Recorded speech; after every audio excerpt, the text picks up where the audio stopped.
কৃষ্ণ কীর্তন গান কর্ণ প্রভু।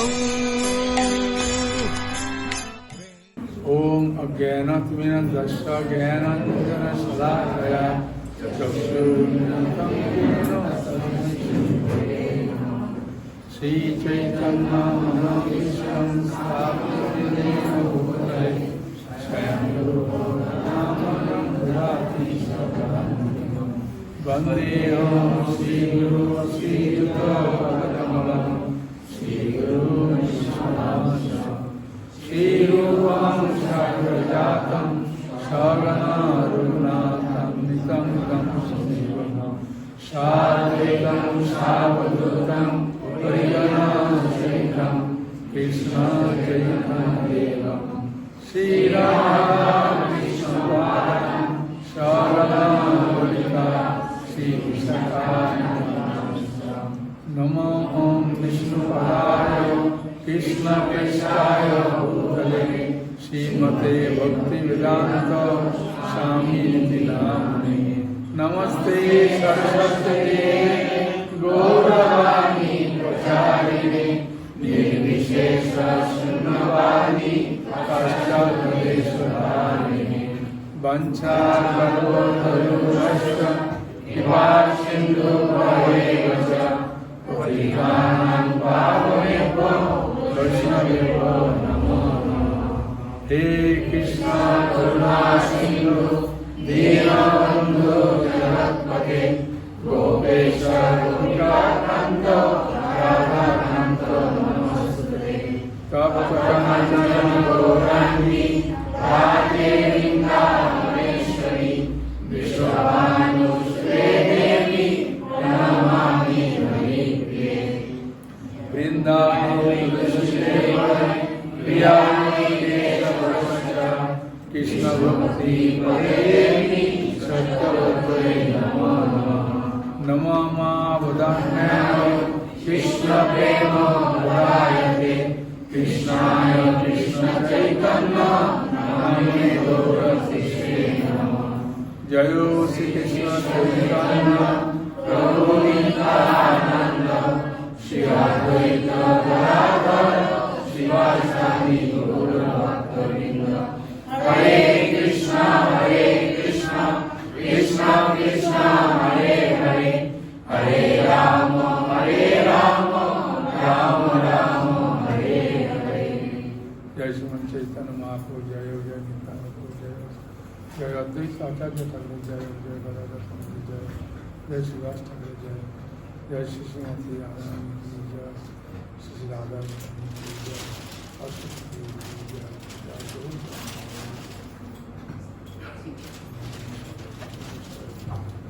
श्रीमते भक्ति चालू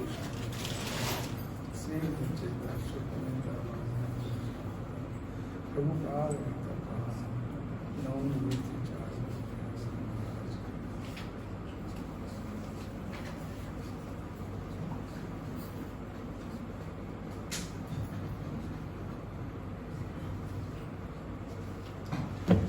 তা কি সম্বন্ধে শুনতে চান বলুন? রাধা নিয়ে, যেহেতু রাধা অষ্টমী আসছে, বর্তমানে এখন রাধারানী নিয়ে আমরা খুব চর্চা করছি, কারণ রাধারানী সম্বন্ধে আমরা কিছুটা জানতে পেরেছি। কিন্তু যখন শ্রীল প্রভুপাদ ছিলেন তখন রাধারানী সম্বন্ধে অনেকে কিছু জানত না। সেজন্য রাধা তত্ত্ব নিয়ে শ্রীল প্রভুপাদও তেমন আলোচনা করেন। হ্যাঁ, এবং গুরুবৃন্দগণও দেখবেন রাধারানী নিয়ে সেরকম কোনো আলোচনা হয়।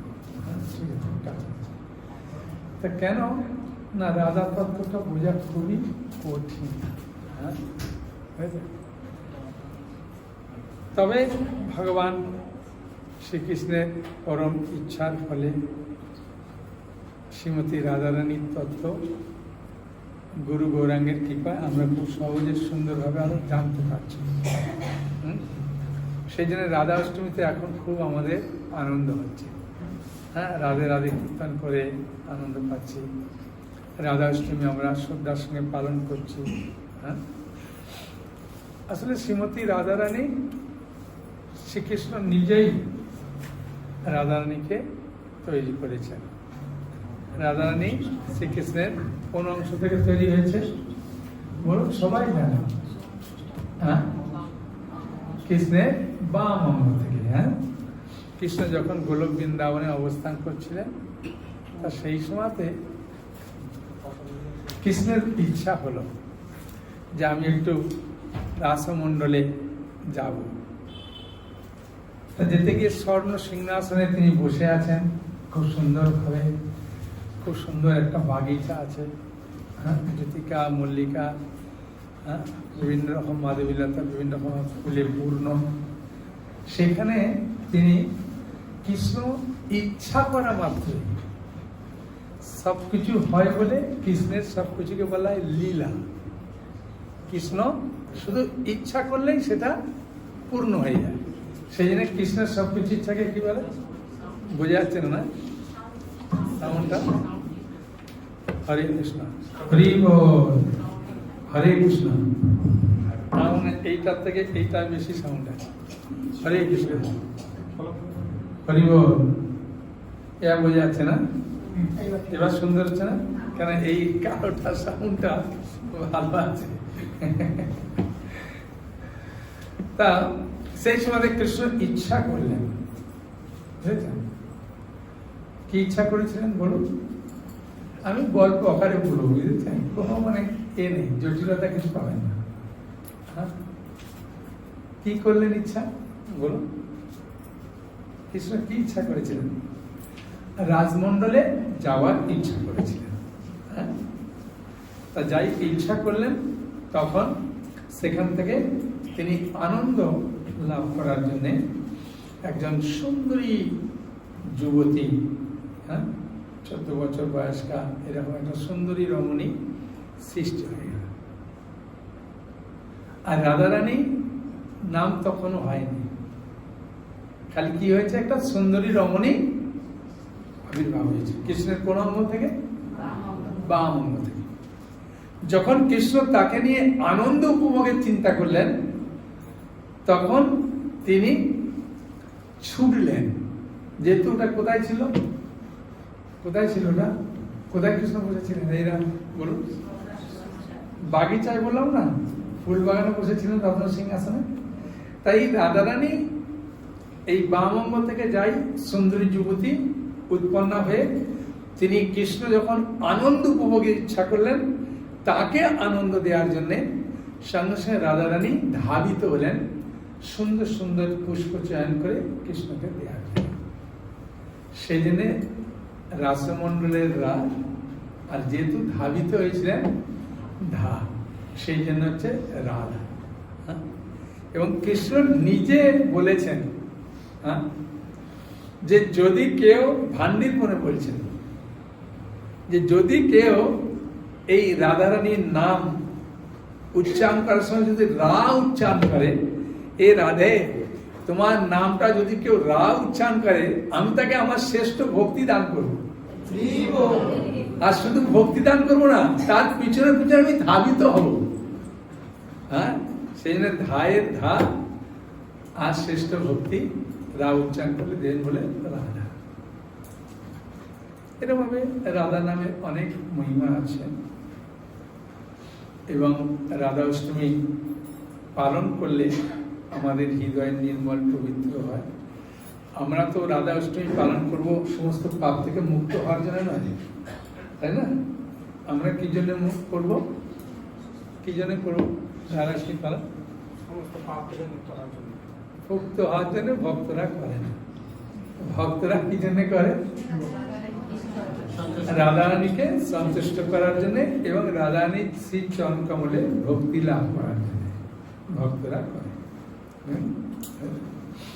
এমনি রাধা অষ্টমীর একটা মাহাত্ম্য আছে। একজন যুবতী মহিলা, তাকে দেখতে খুব সুন্দরী, আর যখন কেউ সুন্দর হয়, সে আরো সুন্দর হওয়ার জন্য সাজগোজ করে, তাই না? যার টাকা কড়ি থাকে সে আরো টাকা করার জন্য চেষ্টা করে কিনা? হ্যাঁ, তো তো ওই মহিলাকে দেখতে সুন্দর, সেজন্য ও আরো সুন্দর করে সাজগোজ করছে যাতে আমাকে আরো সুন্দর দেখতে লাগে। আর যদি কেউ নিজেকে সাজগোজ করে তখন তো পুরুষ তার প্রতি আকৃষ্ট হবে। তা অনেক যুবক ছেলে তার প্রতি আকৃষ্ট হয়ে গেছে, হওয়ার ফলে সে তার শরীরটাকে টাকা রোজগারের কাজে লাগিয়ে দিয়েছে। এরকম 12 বছর অনেক টাকা রোজগার করেছে মহিলা। করার পরে মহিলা চিন্তা করছেন, আরে টাকা তো সবার কাছে আছে, আমার কাছে বেশি, কারোর কাছে কম, কিন্তু আমি যে পাপ করলাম এই পাপ থেকে মুক্ত হওয়ার তো কোনো উপায় খুঁজে পাবো না। তাই তিনি চিন্তা করে বাইরে বেরিয়েছেন যে না, আর এই যে টাকা আছে এটা ঠিক আছে, কিন্তু সব পাপ কাজের টাকা। সেই সময় একদল মানুষ, বৈষ্ণব ব্রাহ্মণ, তারা কিছু একটা করছে। তখন মহিলাকে জিজ্ঞাসা করতে, আপনারা কি করছেন? বলে আজ রাধা অষ্টমী, আমরা রাধা অষ্টমী পালন করবো এখানে। বললে এর নিয়ম কি? বলে যদি তুমি শুকিয়ে থাকো, উপবাস করে থাকো, হ্যাঁ, এবং স্নান করে আসো নতুন বস্ত্র পরে, তাহলে করতে পারবে। আমরা যেটা বলবো সেটা করলেই হবে, আর কিছু নেই। তো বলছে আমি তো সকাল থেকে কিছু খাইনি। তাহলে ভালো, স্নান করে নতুন বস্ত্র পরে এসেছে, যেমন ভাই করেছে। করার পরে সমস্ত পাপ থেকে উনি মুক্ত হয়ে গেছেন। কিন্তু প্রমাণ কি? উনি যখন যাচ্ছিলেন, যেতে গিয়ে একটা কালো গৌর সাপ ওকে দংশন করেছে। আর যাই দংশন করেছে সঙ্গে সঙ্গে মারা গেছে। মারা যাওয়ার পরে কারা আসবে নিতে? হ্যাঁ, যমরাজ আসবে, আর বিষ্ণুদূত এসে গেছে।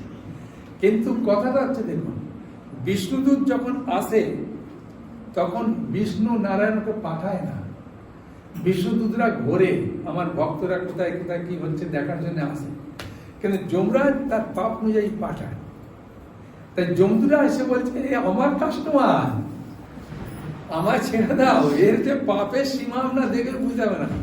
তার বিষ্ণু বলছে ঠিক আছে, কিন্তু এ কি করেছে? এই রাধা অষ্টমী পালন করেছে, সেদিনে সমস্ত পাপ থেকে মুক্ত হয়ে গেছে। তাই আমরা একে নিতে এসেছি বৈকুণ্ঠ ধামে। তাই রাধা অষ্টমী যদি কেউ জ্ঞাত সারে করে, কেউ এক অজ্ঞাত সারে করে, ভগবান তার ফল। এবং যমরাজ যমদূতদের বলেছে, সদ্যয় হৃদয় অবরুদ্ধিত অত্র পৃথিবী শুশ্রূষিত। যদি কেউ শুধু ইচ্ছা করে, ভাগবতের একদম প্রথম স্কন্ধের 2 নম্বর শ্লোকের শেষ লাইনে শুধুমাত্র বলছেন, যদি কেউ ইচ্ছা করে ভাগবত কথা শোনেনি এখনো, শুধু ইচ্ছা করেছে, রাস্তায় কোনো কারণে মারা গেছে, তাহলে ভগবান বলছেন, যমরাজ যমদূতদের বলছে, শোনো, সদ্যই ভগবান তার হৃদয়ে অবরুদ্ধ হয়ে যায়, কখনো যেও না, তাহলে পিটানি খাবে। হ্যাঁ, একদম ওর কাছে যাবে না। তাই এই ভাগবত কথা, এই যে আপনারা শুনছেন, এটা অত্যন্ত ভালো, পবিত্র, এবং হৃদয় মন নির্মল করে। যেমন এই দেহের ভেতরে আত্মা আছে কিনা? কিন্তু আত্মাকে আমরা দেখতে পাচ্ছি, কিন্তু আমরা উপলব্ধি করতে পারছি। কি উপলব্ধি করতে পারছি? যে আত্মা আছে আমার দেহে, ঠিক না? হ্যাঁ, ঠিক আছে, আমি করেছি, আত্মা আছে। কিন্তু আত্মা আছে, আত্মার সাইজটা কতটা?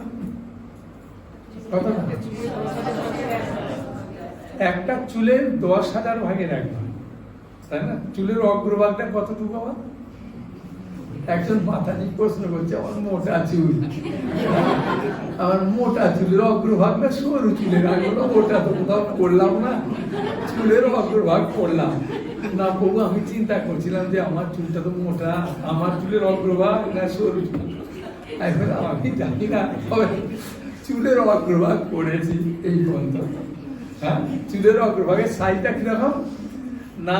আমরা যখন ভিজে গামছাকে যখন ঝাড়া দিই, ঝাড়া দেওয়ার পরে আমাদের লোমে কিছু কিছু পড়ে না, ছোট ছোট টুকরো, ওই রকম একটা টুকরো।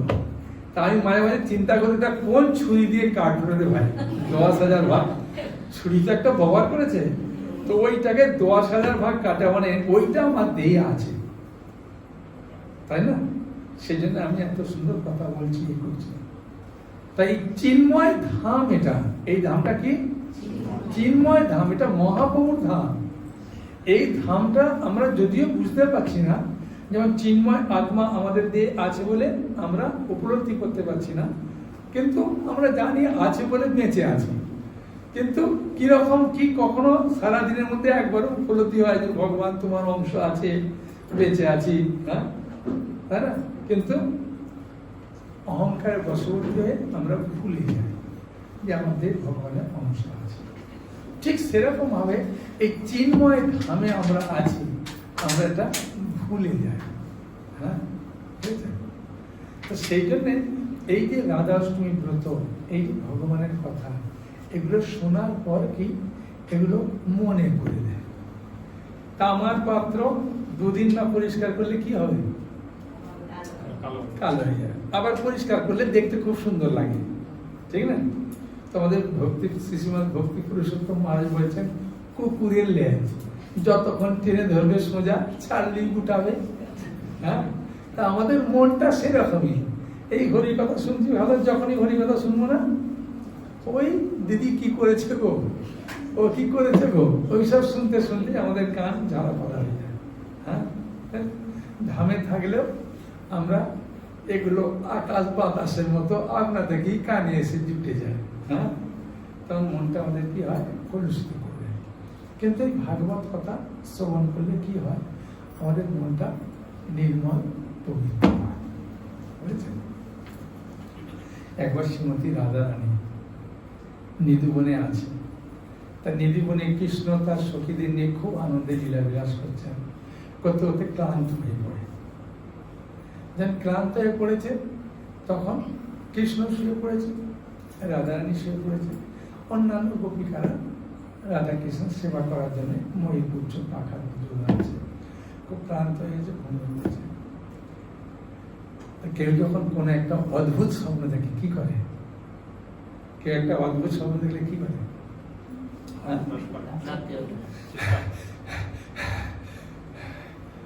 একদম ঘুম থেকে ওঠা মাত্রই কিছু বলতে পারে না, বাবা আছে মা আছে, কিন্তু একটা অদ্ভুত স্বপ্ন দেখেছে না, তাই কৃষ্ণ এই রাধারানী উঠি, কি হয়েছে কি হয়েছে? রাধে কৃষ্ণটাই তো কোনো পাশে আছে, কৃষ্ণকে তো ছেড়ে দেয়নি কৃষ্ণ। তখন কৃষ্ণ উঠে পড়েছে। কৃষ্ণ উঠে পড়ে বলছে, রাধে রাধে কি হলো? আমি একটা স্বপ্ন দেখেছি। কি স্বপ্ন দেখেছ? না, একটা যুবক পুরুষ ও আমার হৃদয়ে বসে আছে, আর ওর চোখটা এত সুন্দর দেখতে, আর আমার চোখে তাকিয়ে তাকিয়ে আর ওর প্রতি আমি আকৃষ্ট হয়ে গেছি, আর ও আমার হৃদয়ে বসে আছে, আর যাচ্ছে না। কি করি? কৃষ্ণ তো রসিক চূড়ামণি। হ্যাঁ, কৃষ্ণ তো সবসময় আনন্দ নেয়, বুঝলেন? যখন বাচ্চারা কিছু একটা চায় এ করে, মা যেমন একটু লুকিয়ে বাচ্চাকে আনন্দ দেয়, লুকোচুরি খেলে, কৃষ্ণ তো একদম মানে কপটের চূড়ামণি। সে বলছে, ও রাধে, ওই ছেলেটা তোমার হৃদয়ে বসে পড়েছে? যে হ্যাঁ। ছেলেটাকে দেখতে কিরকম? বলছে স্বর্ণবর্ণ, খুব সুন্দর। বলছে তাহলে তো তোমাকে খুব ভালো মানাবে, আর ছেড়ে লাভ আছে? তার অন্যান্য গোপীদেরকে বলছে, গোপীরা দেখো দেখো, হ্যাঁ, স্বর্ণবর্ণের ছেলে, মুখটা গোল নাকি? বলছে মুখটা গোল। বলছে আর তাহলে কোনো কথাই নেই। ছেলে যুবক। বলছে হ্যাঁ। বলছে তাহলে তো আর কোনো কথাই নেই, তাহলে এখন আমার আর সবকিছু বন্দোবস্ত করলেই হয়। বলছে না না না, আমি তোমাকে ছাড়া অন্য কাকেও আমার হৃদয়ে স্থান দিতে চাই না। সেই জন্য আমার খুব দুঃখ হচ্ছে। আচ্ছা, সেটা চোখটা কি টানা টানা? কৃষ্ণ তো নিজে সব জানেন। বলছে হ্যাঁ, খুব টানা টানা। ওই তোমারও টানা টানা চোখ, ওরও টানা টানা চোখ, তোমারও গোল মুখ, ওরও গোল মুখ, তুমিও স্বর্ণবর্ণ, আর চুলটা কি কোমরানো? বলছে বাবা, ওর চুল দেখলে মন একদম ভরে যাচ্ছে, আর আমার হৃদয়ে বসে গেছে, আর আমি ওকে কখনোই হৃদয় থেকে তাড়াতে পারছি না। কে বলছে? কৃষ্ণ কি করছে? কৃষ্ণ খুব আনন্দ করছে, আর রাধারানী খুব করতে করতে কান্না করছে, চোখ দিয়ে অশ্রুপাত হচ্ছে। আর কৃষ্ণের কাছে কৌস্তুভমণি থাকে, আর কৌস্তুভমণিটা তুলে বলছে, রাধে এই ছেলেটা, হ্যাঁ হ্যাঁ এই ছেলেটা তোমার কাছে কি করে এলো? না, তুমি যে বর্ণনা করলে না, ওই বর্ণনাতে আমি চিন্তা করলাম নিশ্চয়ই এইরকমই একটা ছেলে হবে বলে। হ্যাঁ, তো এই ছেলেটাকে তোমার ভালো লাগছে না? বলছে না না, ভালো তো লাগছে, কিন্তু ওকে আমার হৃদয়ে স্থান দিতে চাই না। কাকে স্থান দিতে চায়? কৃষ্ণকে দিতে চায়। তখন বলছে এই ছেলেটার সঙ্গে সম্বন্ধ রাখতে চাও না? বলছে না, একেবারে আমি মুছে দিতে চাই, কিন্তু যেতে চাইছে না আমার হৃদয়ে। তখন কৃষ্ণ বলছেন কি, আমি এই রূপে কলিযুগে আসবো। হ্যাঁ, তুমি আগে আসবে না? ও প্রভু, এটা তুমি? বলছে হ্যাঁ আমি, তোমার রংটা আমি ধার নিলাম, আমি কালো না, একে পছন্দ করে রাখি, সেই জন্য তোমার রংটা আমি ধার নিয়েছি। তো কৃষ্ণ রাধারানী অঙ্গটা নিয়ে এই জগতে এসেছে, আর সেই জায়গাতে আমরা আছি। কোন জায়গায় আছি? সেই জায়গায় আছে যেখানে মহাপুরুষ স্বয়ং জন্ম নিয়েছে এই ভাব নিয়ে। হ্যাঁ, যেখানে রাধারানী, হ্যাঁ, বৃন্দাবন থেকে আসতে হয়েছে, সবাইকে আসতে হয়েছে। আমরা অন্যান্য জায়গায় ছিলাম, এখানে আমরা এসে গেছি, তাই না? এবং রাধারানী রংটা তো কেউ নিলেন, ভাবটা কেন নিতে গেলেন? রাধারানীর ভাবটা নিলেন এই কারণে যে রাধারানীর ভাবটা কৃষ্ণের থেকে কি পালো না, কি পালো না, কি পালো ভাব। হ্যাঁ, তা সাধারণত কৃষ্ণ যেন রান্না করতে যায় কে? রাধারানী যায়। কেন যায়? কেন যায় রাধারানী রান্না করতে? ওর মা রান্না করতে পারে না? যশোদা মা কি, রোহিণী মা পারে না? পারে। তাহলে রাধারানী রান্না করতে যায় কেন?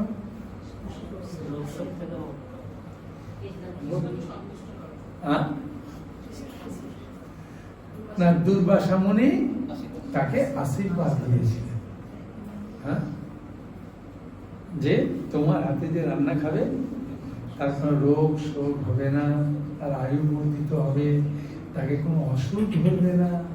হ্যাঁ, আর মা যশোদা খুব খুশি হয় যখন বলে ও মাটি খাবে না। কেন? মা যশোদার খুব ভয়, আমার ছেলে মাটি খেয়েছিল না, সেই জন্য যাতে মাটি না খায়, অসুখ না ধরে, ওই জন্য মা যশোদা চিন্তা হরণ শিবের সবসময় মাথায় জল ঢেলে চিন্তাটা থেকে মুক্ত হতেন। ওই জন্য ব্রহ্মাণ্ড চিন্তা হরণ শিব আছে। হ্যাঁ, তাহলে দুর্বাসা মুনির আশীর্বাদ পেয়েছেন। এখন রাধারানীর যখন জন্ম হয় তখন রাধারানীর চোখটা বন্ধ ছিল না খোলা ছিল? কেন বন্ধ ছিল? হ্যাঁ, যাতে আমি প্রভু তোমাকে ছাড়া অন্য কাউকে দর্শন না করি। হ্যাঁ, সেই জন্য এখন নারদ মুনি এসেছেন।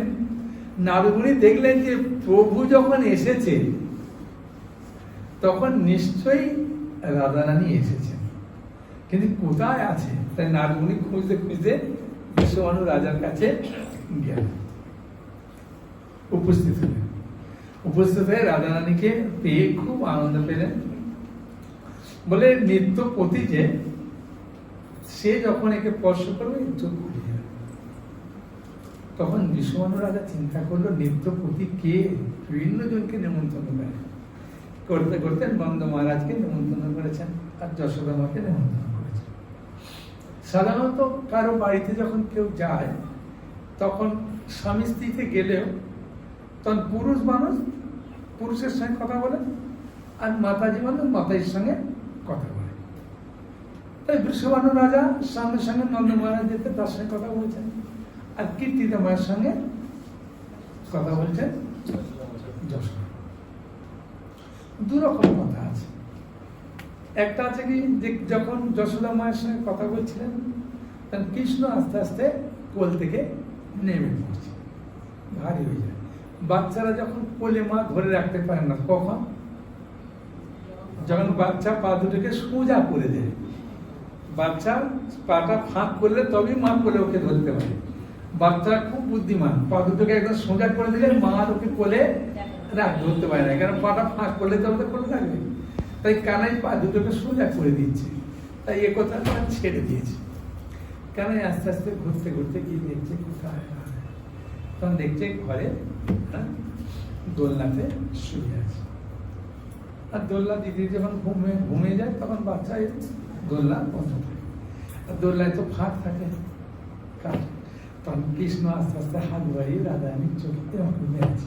মাত্রই রাধারানী একদম দেখে খিলখিল করে এসে উঠেছে, আর যাই হাসি উঠেছে তখন 2 মা গল্প করছিল, হ্যাঁ তাই না, যশোদা মাকে সঙ্গে সঙ্গে বেরিয়ে দেখছে ও রাধে। তখন কীর্তিদা বুঝতে পেরেছে যে এই হচ্ছে আমার নিত্য না পতি। কিন্তু যশোদা মা জানে না। কিন্তু যশোদা মা একদিন কানাইকে নিয়ে খুব আদর করছে। সাধারণত মেয়েদেরকে সেরকম বলে না, কিন্তু ছেলেদেরকে যখন খুব সাজায় আদর করে, তখন অন্যান্য মহিলারা থাকলে তখন মায়েরা কি বলে, হ্যাঁ বাবা তোর লাল টুকটুকে বউ আনবো, হ্যাঁ বলে আনন্দ দেয় কিনা। মায়েরা দেখবেন বাচ্চাকে সাজিয়ে এরকম ভাবে বলে। তা কানাইকে এইরকম ভাবে বলছেন, বাবা তোর না খুব সুন্দর। হ্যাঁ, কেউ কালো বউ বলে না, বলেন সব লাল টুকটুকে বউ নিয়ে বলে। আর ছেলেকে আদর বলছে যে তোর লাল টুকটুকে বউ আনবো। তখন কৃষ্ণ বলে দিয়েছে, মা মা তুমি না খুব ভরসা বউ নেবে। তখন কানাইকে জিজ্ঞাসা করছে মা যশোদা, অন্য গোপীরা আছে না সবাই হাসছে, আর বাচ্চাকে নিয়ে যেমন মায়েরা সবাই আনন্দ করেন। তখন বলছে বাবা কেন ফর্সা বউ নেবো? মা আমি তো কালো, আর অমাবস্যা রাত্রিতে যদি হারিয়ে যায় ওকে চিনতে পারো। হ্যাঁ, তখন মা যশোদা বুঝতে পারলেন, ও আমার কৃষ্ণের বড় ইচ্ছা আছে কাকে বিয়ে করা, রাধা রানীকে বিয়ে করা। হ্যাঁ, তা মা যশোদা এটা বুঝতে পেরেছেন যে রাধা রানীকে বিয়ে।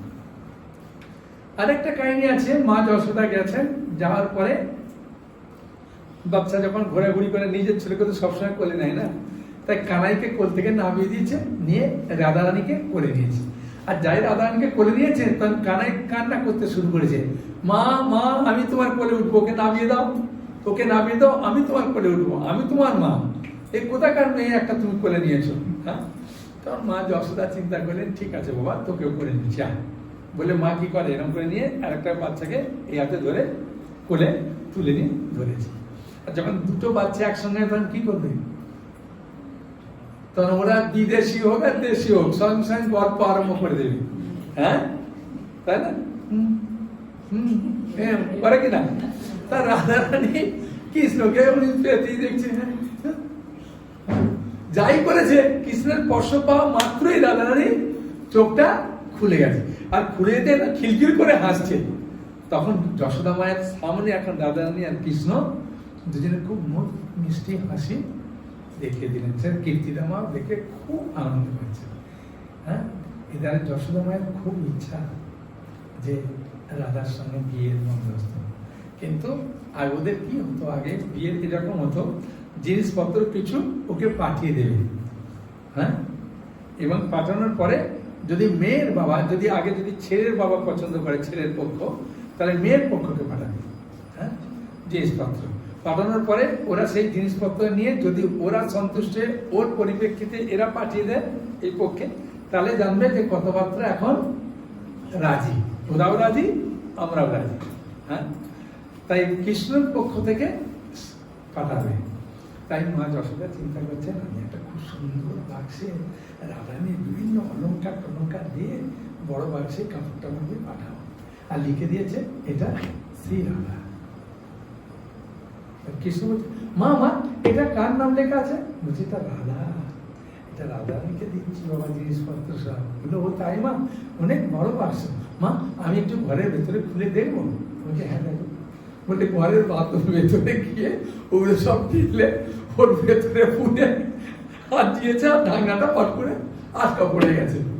হ্যাঁ, তখন মা যশোদা চিন্তা করলেন এটা রাধারানী, এটা ইয়ে যা লোক মার পথে দিয়ে এসো। কীর্তিদা মা বলছে, মা রাধে, তোর জন্য মা যশোদা আলাদা একটা বাক্স দিয়েছে, একটা লিখে দিয়েছে এটা রাধারানী, তুমি তাড়াতাড়ি এটা ঘরের ভিতর নিয়ে গিয়ে তোমার সুন্দর জিনিস আছে খোলো। আর খুলেছে, খুলে কাকে পেয়েছে? কৃষ্ণকে পেয়েছে। বলছে এই সম্পত্তি দিয়েছে? বলছে হ্যাঁ, মা পাঠিয়ে দিয়েছে। হ্যাঁ, বলে কৃষ্ণ রাধারানীর সঙ্গে যে সকল লীলা করতেন সবসময় রাধারানীকে আনন্দ দেওয়ার জন্য করতেন, আর রাধারানীরা কিছু করতেন কাকে আনন্দ দেওয়ার জন্য? কৃষ্ণকে আনন্দ দেওয়ার জন্য। এটা হচ্ছে ভক্ত এবং ভগবানের, এটা হচ্ছে লড়াই। ভগবান সবসময়ের জন্য ভক্তের সেবা করতে চায়, আর ভক্ত সবসময়ের জন্য ভগবানের সেবা করতে চায়। এই রাধারানী সবসময় কৃষ্ণকে আনন্দ দিতে চায়, আর কৃষ্ণ সবসময় রাধারানীকে আনন্দ দিতে চায়। হ্যাঁ, এইটা হচ্ছে মুখ্য ব্যাপার। এখন এই আনন্দটা অনেক সময় যারা বড়রা আছে তারা কি করে? বাঁধা দেয়। আর যারা সমবয়স্ক আছে তারা কি করে? মিলন করে। একটা বিরহ, একটা সঙ্গ। এই যে বিরহ করে মানে এই নয় যে জটিলা কুটিলা খারাপ, হ্যাঁ, অন্য কেউ খারাপ না। কেন কি? যেমন একটা দেওয়াল তৈরি করতে গেলে সিমেন্ট বালি একসঙ্গে মিশ্রিত করলে কি হয়? ওটা জমাট বাঁধে। ঠিক কৃষ্ণ রাধারানীর সঙ্গে কখনো বিরহ দিলে তারপরে যে মিলনটা হয় সেটা খুব মধুর হয়। সেই জন্য তারা কি করতো? তারা কখনো এরকম বিরহ, কখনো মিলন করা। হ্যাঁ, তো এখন প্রশ্ন হচ্ছে যে কৃষ্ণ রাধারানীর সঙ্গে সবসময় জন্য লীলা করতে যায়। ও আচ্ছা, ভাবটা বলা হয়নি না, ভাবটা একটু বলে দিই, নাহলে আবার এটা বাদ করবে। তো এখন শ্রীমতী রাধারানী কৃষ্ণের বাড়িতে রান্না করতে যায়। আর কৃষ্ণ কি করে? মাঝে মাঝে রাধারানী মা যশোদা পরিবেশন করে যখন, মা মা এটা কে রান্না করেছে, এটা এত ভালো হয়েছে, তুই মা আরেকটা দাও। হ্যাঁ, কৃষ্ণ ছোট তো, এটা দম ফেলে ফেলে বলে। হ্যাঁ, বাচ্চারা যেমন বলে খেয়ে। কৃষ্ণ এরকম বলছেন, মা যশোদা দিয়েছে, এটা না রাধে করেছে। ও রাধে করেছে, খুব সুন্দর। তার রাধারানী কপাটের আড়াল দিয়ে তিনি দেখতেন, মা পদময় করতেন, বাচ্চারা দুটো কপাটের ফাঁক দিয়ে দেখে, সেটা রাধারানী দেখতেন। আর যখন কৃষ্ণ বলতেন ভালো হয়েছে, তখন রাধারানীর মুখটা কি হতো? আনন্দে প্রস্ফুটিত পদ্ম ফুলের মতো ফুটে উঠত। আর কৃষ্ণ সেটা দেখতেন। দেখার পরে এই বর্ষাকালে যখন বৃষ্টি হয়, 8-10 মিনিট পর দেখবেন 10-15 মিনিট বৃষ্টি হয়, বড় বড় ফোঁটা হয় না, একদম ঝমঝম করে হয়। আর বৃষ্টি যাই থেমে যায়, তারপরে কি হয়? তারপরে একদম চমক দিয়ে রোদ বেরোয় না? হ্যাঁ, ও সূর্যটাকে চমক করে রোদ বেরোয়। আর সেই সময় যে রোদ্দুরটা বেরোয়, গাছের পাতাতে ওই যে বৃষ্টির ফোঁটাটা থাকে, ওইতে সূর্যের আলোটা পড়লে কিরকম লাগে? হ্যাঁ, একদম খুব সুন্দর লাগে না? বিভিন্ন রং একদম জানতে হবে। তার রাধারানীকে মাঝে মাঝে কৃষ্ণ এরকম ভাবে কাঁদিয়ে দিতেন। হ্যাঁ, মা এটা কে করেছে? এটা রাধে করেছে, একদম ভালো হয়নি, হ্যাঁ মধুমঙ্গল খা বলে এরকম করে দিয়ে দিতাম। তার রাধারানী সন্ধ্যার সময় কি করতো? ঝরঝর করে কান্না করতেন, আর চোখের জল রাধারানী এখান দিয়ে বেরোতো। হ্যাঁ, হ্যাঁ, এটা হচ্ছে আনন্দাশ্রু। মাঝখানে মহাপুরুষ সব চোখের জল কোথা দিয়ে পড়তো? মাঝখানে। আমাদের চোখের জল কোথায় পড়ে? কোথা দিয়ে? কোন দিয়ে পড়ে? এটা হচ্ছে দুঃখের জল। হ্যাঁ, তাহলে আমরা বুঝতে পারছি দুঃখের জল পড়ে কোন থেকে, আনন্দের জল পড়ে হ্যাঁ কারণ এই কোন দিয়ে। আর প্রেমাশ্রু, যেখানে প্রেমাশ্রু পড়ে সেটা হচ্ছে মাঝখান দিয়ে পড়ে। ওই মহাপ্রভু যত চোখের জল দেখবেন সব মাঝখান দিয়ে পড়েছে। তার রাধারানী চোখের জলটা মাঝখান দিয়ে টস টস করে পড়ে, যখন পড়বে তখন জলটা এখান দিয়ে গড়াবে কিনা? হ্যাঁ, গড়াবে। কৃষ্ণ তখন ওটা দেখবে যে রাধারানী খুব কান্না করছে, তখন বলে মা এটা দাও তো, এটা এটা মা কে করেছে? এটা রাধে করেছে। ও মা কি সুন্দর হয়েছে, তুমি আর একটা দাও। তা রাধারানী হাসবে, আর কৃষ্ণ সেই সময় মুখটা দেখবে। তখন কেন মুখটা দেখবে? কি উদাহরণটা দিলাম? বৃষ্টির জল যেমন, তখন দেখে কৃষ্ণ খুব আনন্দ পায়। সেই জন্য প্রতিদিনই কৃষ্ণ রাধারানীকে মাঝে মাঝে কান্না করে আর মাঝে মাঝে হাসায়। হ্যাঁ, এইভাবে আনন্দ করে। তো এখন একদিন মা যশোদা বলছেন, রাধে রাধে, তুমি আমার বাড়িতে এক রাত্রে থাকবে? বলছে, হ্যাঁ মা, কিন্তু আমি মাকে জিজ্ঞাসা না করে তো থাকতে পারবো না, মাকে জিজ্ঞাসা করবো, তারপরে কালকে থাকবো। ঠিক আছে, তোমার মাকে জিজ্ঞাসা করবে।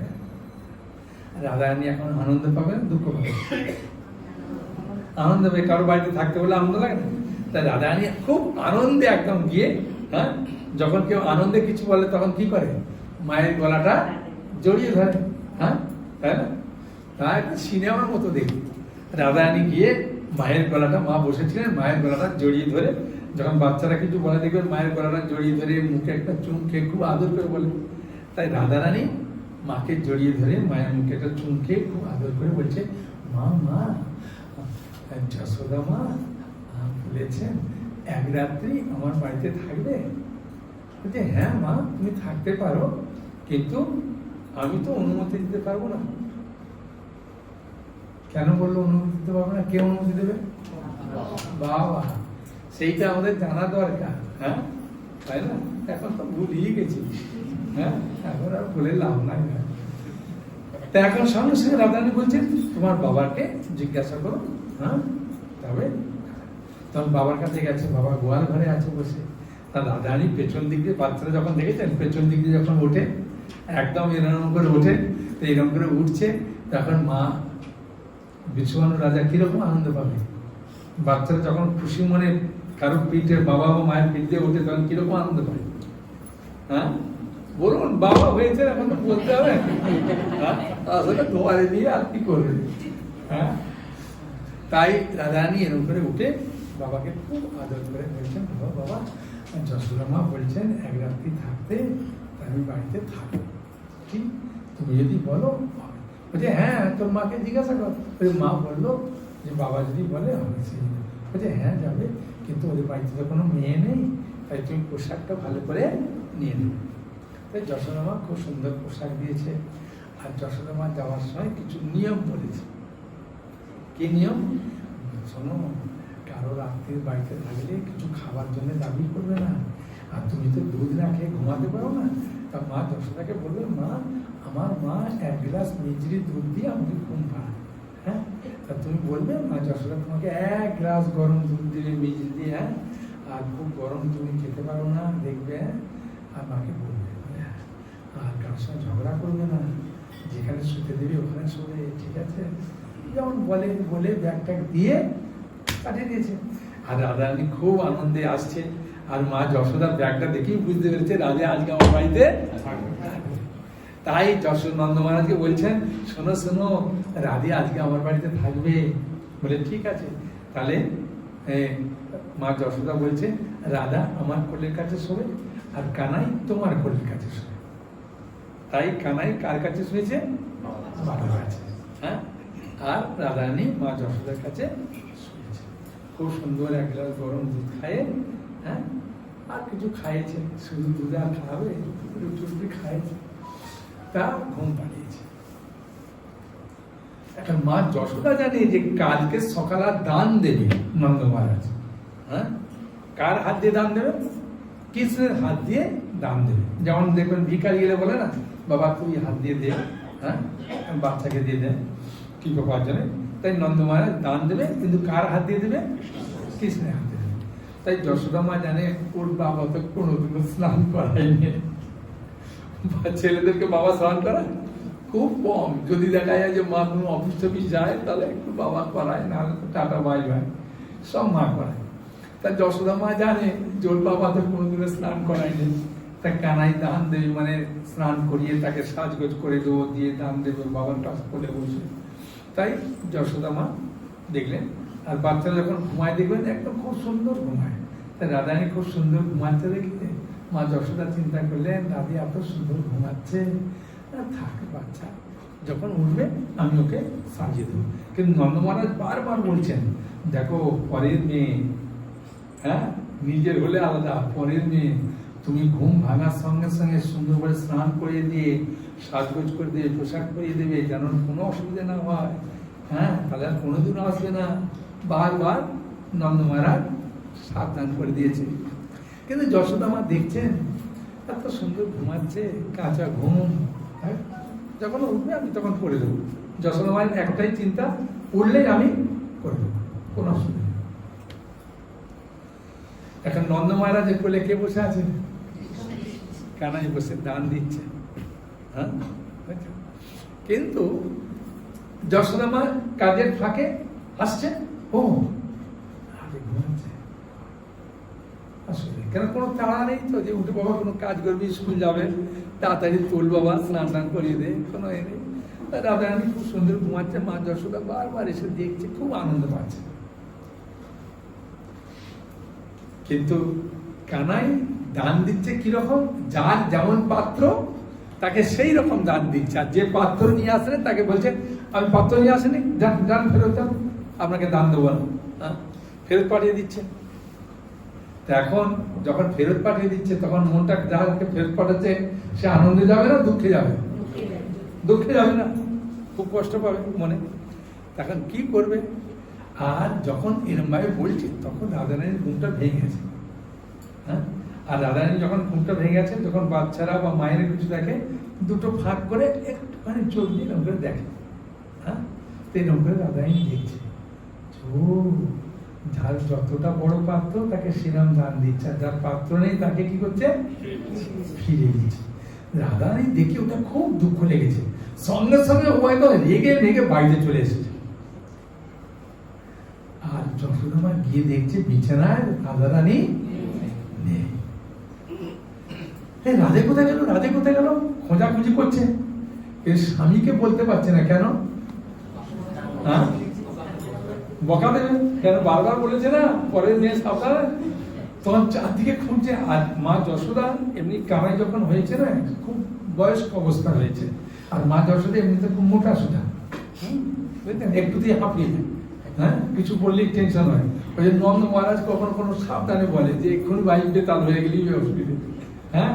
সেদিন দেখবেন অনেক সময় বাড়িতে দেখবেন স্ত্রীকে সবাই স্বামী জানে, সে জানে ওকে যদি বকা দিয়ে এখনই কিছু হবে, একটু সাবধানে হয়ে যায়, হ্যাঁ।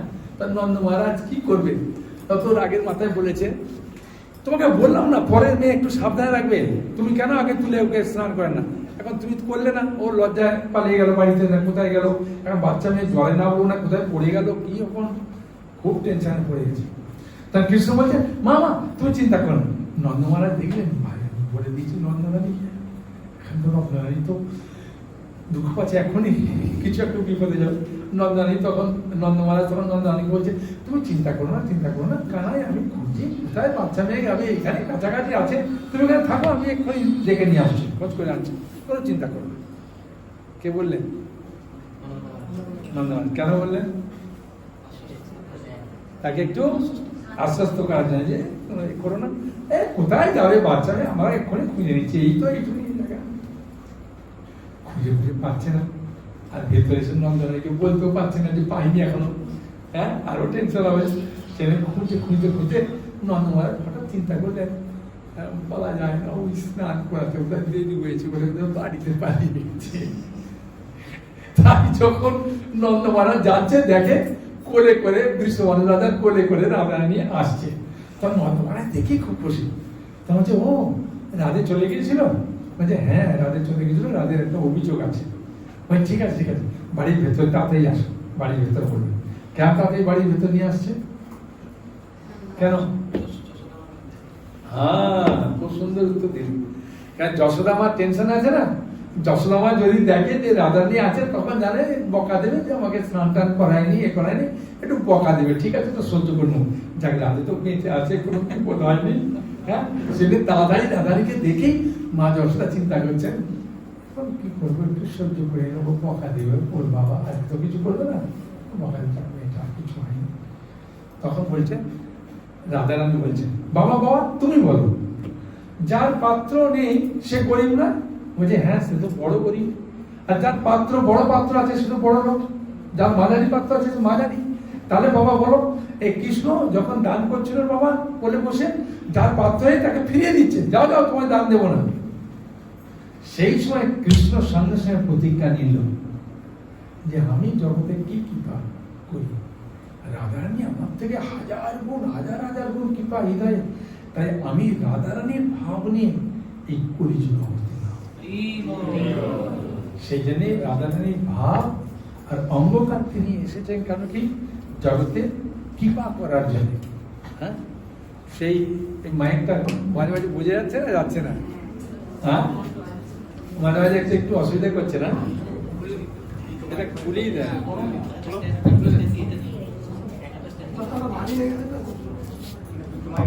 আমি মাঝে মাঝে বুঝতেই পারছি যে একটু অসুবিধা হচ্ছে। হ্যাঁ, সে না আমাকে মুখটা মাঝে মাঝে নিচের দিকে আনতে হচ্ছে। হরে কৃষ্ণ,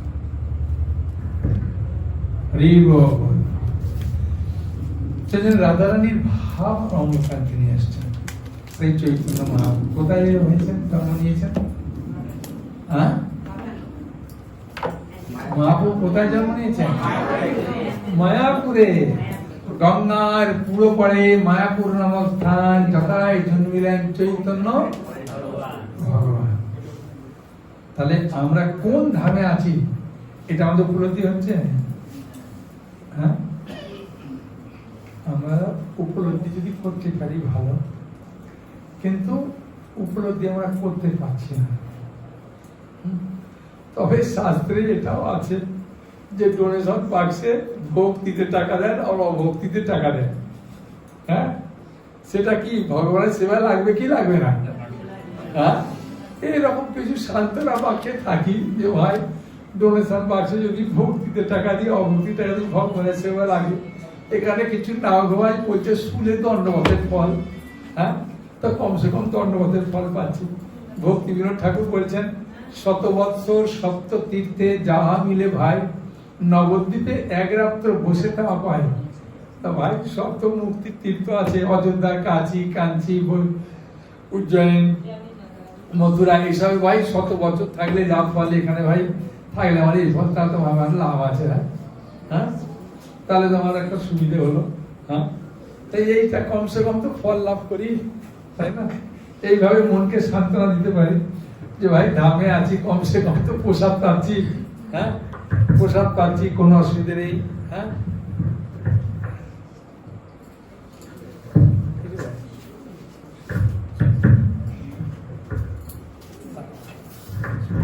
ধরে বলবো,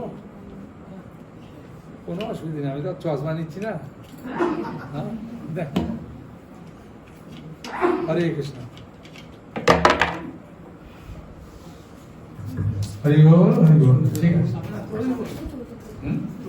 হ্যাঁ, তা যেহেতু মায়াপুর ধামে আছি, সেই জন্য আমি বলতে চাইছি যেহেতু মায়াপুর ধামে আমরা আছি, আর এইভাবে যে হরিকথা হয়, হ্যাঁ, ওই জন্য আমাদের এখানে আসা উচিত এবং হরিকথা শ্রবণ করা উচিত।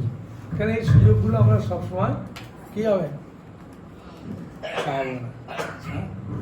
অন্য জায়গায় থাকলে কি জিন্দাবাদ শুনতে শুনতে জীবন শেষ হয়ে যেত। হ্যাঁ, ঠিক নাকি? ভালো করে চিন্তা করে দেখুন, অন্য জায়গায় হলে খালি জিন্দাবাদ শুনতে শুনতেই আমাদের জীবন শেষ। হ্যাঁ, কমসে কম এখানে জিন্দাবাদ শোনা যায় না। হ্যাঁ, এই একটা মঙ্গল। 2 নম্বর হচ্ছে ইচ্ছা করলে ভাই মন্দিরে সঙ্গে সঙ্গে যেতে পারবো, রাস্তাটা ফাঁকা, গাড়ি ঘোড়া নেই, ধোঁয়া নেই, কত দিকে সুবিধা না? হ্যাঁ, ইচ্ছা করলে এখানে টিভি লাগে যে মায়াপুর দর্শন করতে পারবো, শুনতে না চাইলেও হরি কথা শুনতে পাবো। হ্যাঁ, 2-3 বার। হ্যাঁ, মন খারাপ হলেও দেখা যাচ্ছে কি আমার মনকে খুব সান্ত্বনা দেওয়ার খুব সুন্দর সহজ উপায় আছে, যেটা অন্য কোনো জায়গায় নেই। তারপরে এরকম পরিবেশ নেই। হ্যাঁ, তাই না?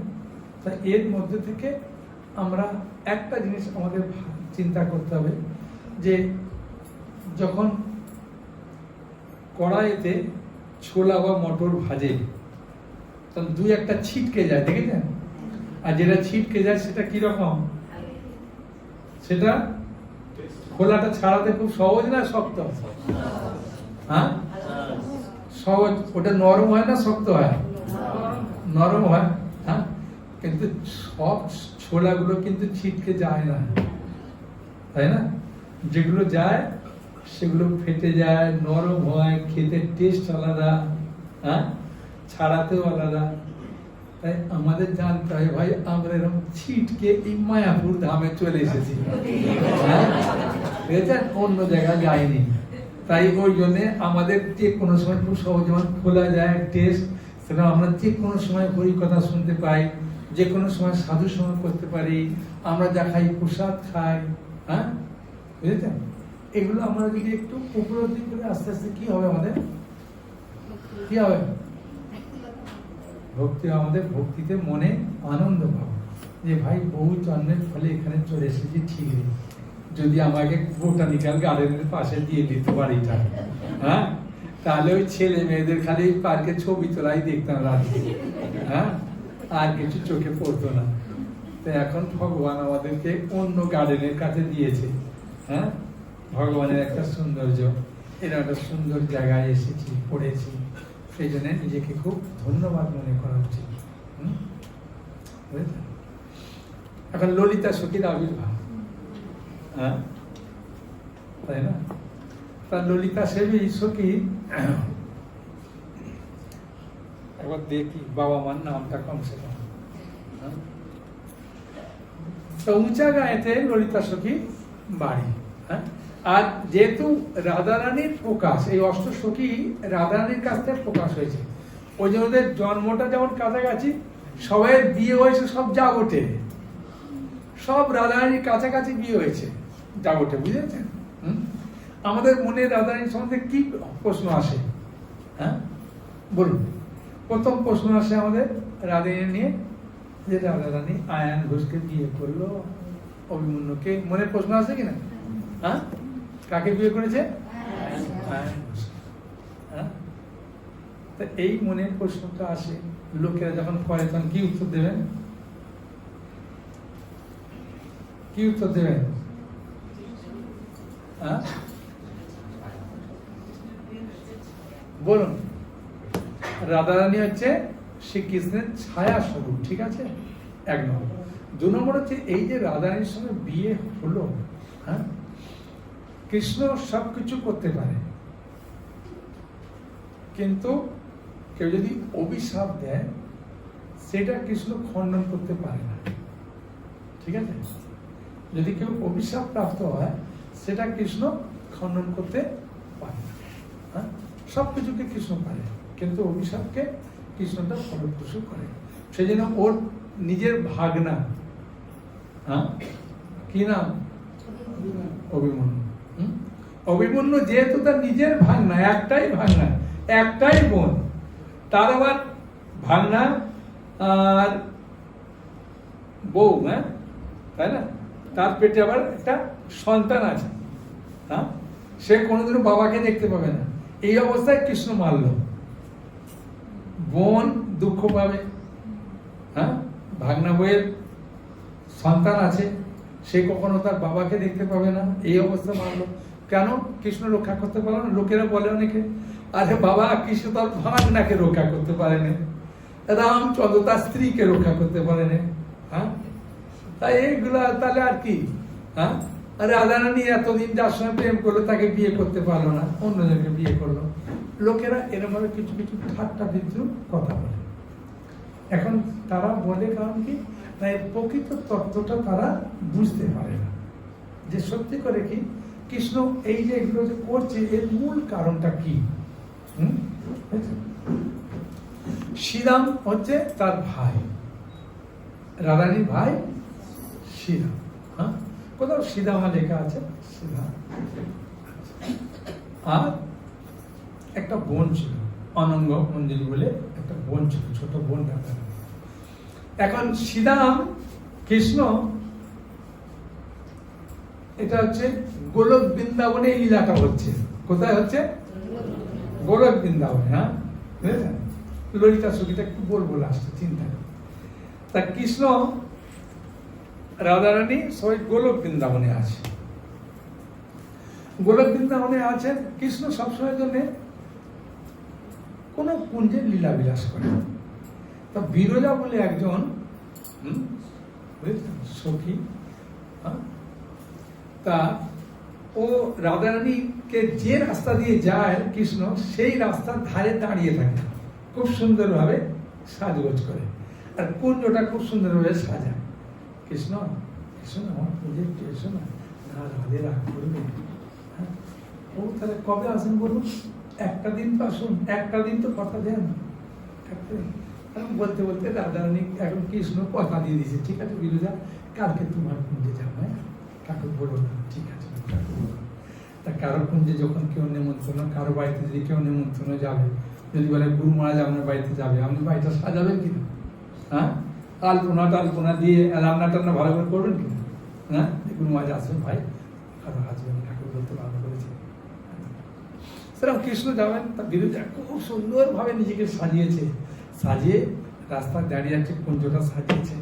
হ্যাঁ, আর যাই কৃষ্ণ যাচ্ছেন, প্রভু আজকে আমার বাড়িতে আসবার কথা দিয়েছেন না, চলুন বলে আজটা ধরে টেনে নিয়ে চলে গেছে। হ্যাঁ, আর কৃষ্ণ বলছেন, এই শ্রীরাম তুই দরজায় থাক, যদি রাধারানী আসে তাহলে ওর ক্রোধে আমি ভস্মীভূত হয়ে যাবো, যারা তুই দাঁড়া, হ্যাঁ এলে একটু আমাকে ইশারা করে দিবি, আমি অন্য জায়গায় দিয়ে পালিয়ে যাবো বা কিছু একটা করবো। হ্যাঁ, বলে শ্রীরাম দাঁড়িয়ে আছে, আর রাধারানী, হ্যাঁ এখানে বইয়েতে যে কবি মানে পিপুরেশ্বর মহারাজ বলছেন যে 63 কোটি গোপী, কত 63 কোটি।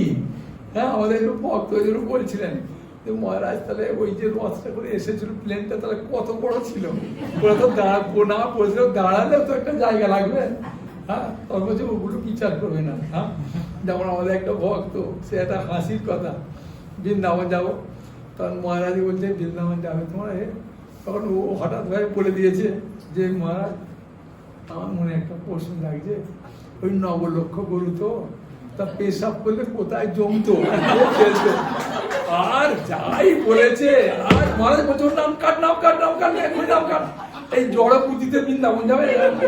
হ্যাঁ, অনেকক্ষণ বাদে বলছে আমাদের বাড়িতে 5-6টা গরু তো, সারা রাত্রি পেশাব করে, আমার মা 4-5 বালতি পেশাব করে। হ্যাঁ, তা সেই জন্য আমি জিজ্ঞাসা করি এত পেশাব কোথায় জমে কে ফেলে, ওদের জড় বুদ্ধিতে বৃন্দাবন নাম কাট আগে। তখন মহারাজ অনেক পায়ে হাতে ধরে বলছে মহারাজ আর আমি কোনদিন প্রশ্ন করবো আর জিজ্ঞাসা করবো, বলছে ঠিক আছে আর করবো না, জড় বুদ্ধিতে মায়ের পূজা ভাঙবে না। তা আমরা সবসময় জড়গুলোই চিন্তা করি। হ্যাঁ, তো এই কবির এত বড় রসটা কোথায় থাকে? হ্যাঁ, তা সেরকম হবে। এখন শ্রীরাম আসে দাঁড়িয়ে, তার রাধারানী দেখছে কৃষ্ণ নিশ্চয়ই কারো কুঞ্জে গেছে, নাহলে তো প্রভু আসবে। তার রাধারানী নিজে খোঁজ করতে পেরেছে, আর দেখে শ্রীরাম, বলছে শ্রীরাম কোথায়, এখানে দাঁড়িয়ে আছিস কেন? বলছে আমি এখানে দাঁড়িয়ে আছি, তোমায় বলতে হবে নাকি কি জন্য দাঁড়িয়ে আছি? জান ভাই বোনে কিরকম হয় কথাবার্তা গুলো, হ্যাঁ এরকম কথাবার্তা। হ্যাঁ, তা এখন বলার পরে বলছে শ্রীরাম নিশ্চয়ই প্রভু এখানে আছে। না, তো প্রভু বলেনি, তোর নিশ্চয়ই লম্পট প্রভু এখানে আছে। হ্যাঁ, মানে রাধারানী প্রচন্ড রেগে গেছে না, রেগে গিয়ে বলছে তোর লম্পট প্রভু নিশ্চয়ই আছে, তুই লম্পটের দাস না, তুই যদি দাঁড়িয়ে আছিস না, তুই পাহারা দিতে দিয়েছে। হ্যাঁ, চল আমি যাবো। তখন যখন কেউ জোর করে যেতে চায় তখন কি করে?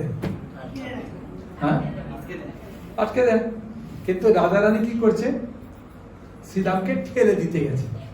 কারণ সাধারণত মেয়েদের গায়ে একটু শক্তি কম, বোনেদের গায়ে শক্তি কম থাকে না, ভাইদের বেশি থাকে, আবার দাদা শ্রীরাম, তাই শ্রীরামকে রাধারানী রেগে এরকম করে ঠেলে দিতে গেছে।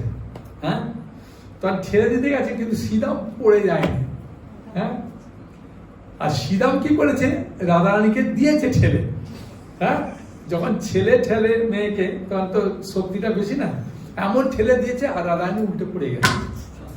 আর যাই পড়ে গেছে তখন এত সুন্দর সিঙ্গার করেছিল না, ঘেটে গেছে, তাই রাধারানী উঠে রেগে রেগে বলছে অসুর কোথাকার, তুই অসুর হয়ে জন্মগ্রহণ কর। হ্যাঁ, এখন দিয়েছে। শ্রীরাম তখন চিন্তা করলাম আমি আর ছেড়ে দিয়ে দেবো। বলছে কৃষ্ণ শুধু তোমার? হ্যাঁ, কৃষ্ণকে ছাড়া তুমি 100 বছর বিজয় থাকবে, আর কৃষ্ণকে ছাড়া তুমি অন্য পতি গ্রহণ করবে, আর তুমি গোয়ালিনী মেয়ের মতো ঝগড়া করছো, তাই গোয়ালের ভয় জন্ম।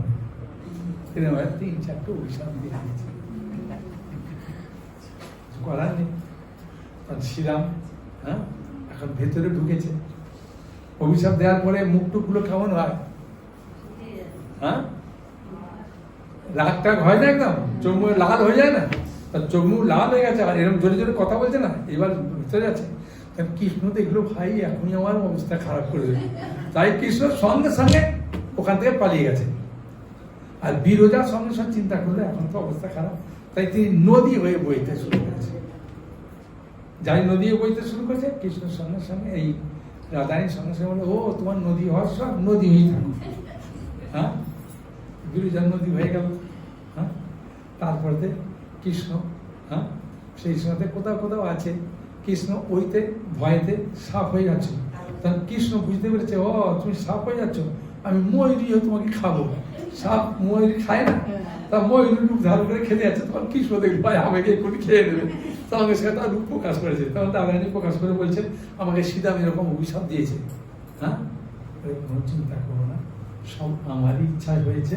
হ্যাঁ, তুমি চিন্তা করো না, তুমি বিরহে থাকলে তোমাকে আমি সব বন্দোবস্ত করবো, কোনো চিন্তা নেই। হ্যাঁ, আমি অন্য প্রতি পাই বলেছি, ঠিক আছে, তারও বন্দোবস্ত করবো, কোনো চিন্তা করবো না। ঠিক আছে, তখন রাধারানী বলছে, আমি যদি যাই আমি কিন্তু চোখ খুলবই না তোমাকে ছাড়া, তোমাকে ছাড়া আমি থাকতেই পারবো না। ঠিক আছে, সীতা এবার এসে বলছে, আমাকে রাধে অভিশাপ বলছে, ঠিক আছে তুমি কোনো চিন্তা করো, তুমি রাধারানীর অভিশাপে কি হলো, শঙ্খচূড় হলো।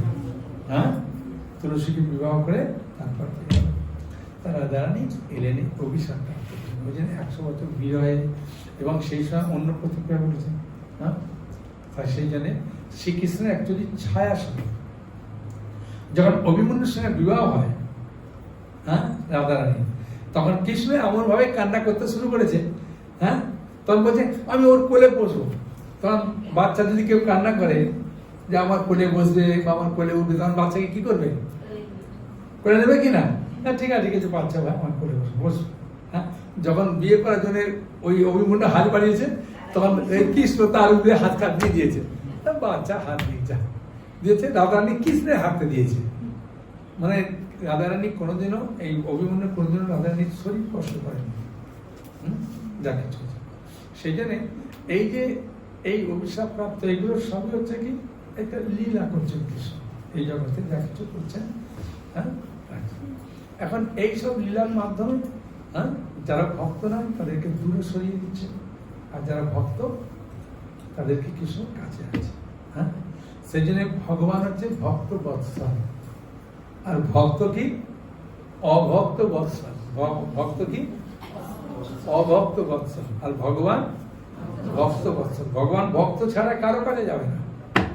হ্যাঁ, সেই জন্য ভাগবতমে 10ম স্কন্ধে 33 অধ্যায়ের 36 নম্বর শ্লোকে বলছে, অনুগ্রহায় ভক্তানাম, অনুগ্রহায় ভক্তানাম, ভক্তদের অনুগ্রহ করার জন্য।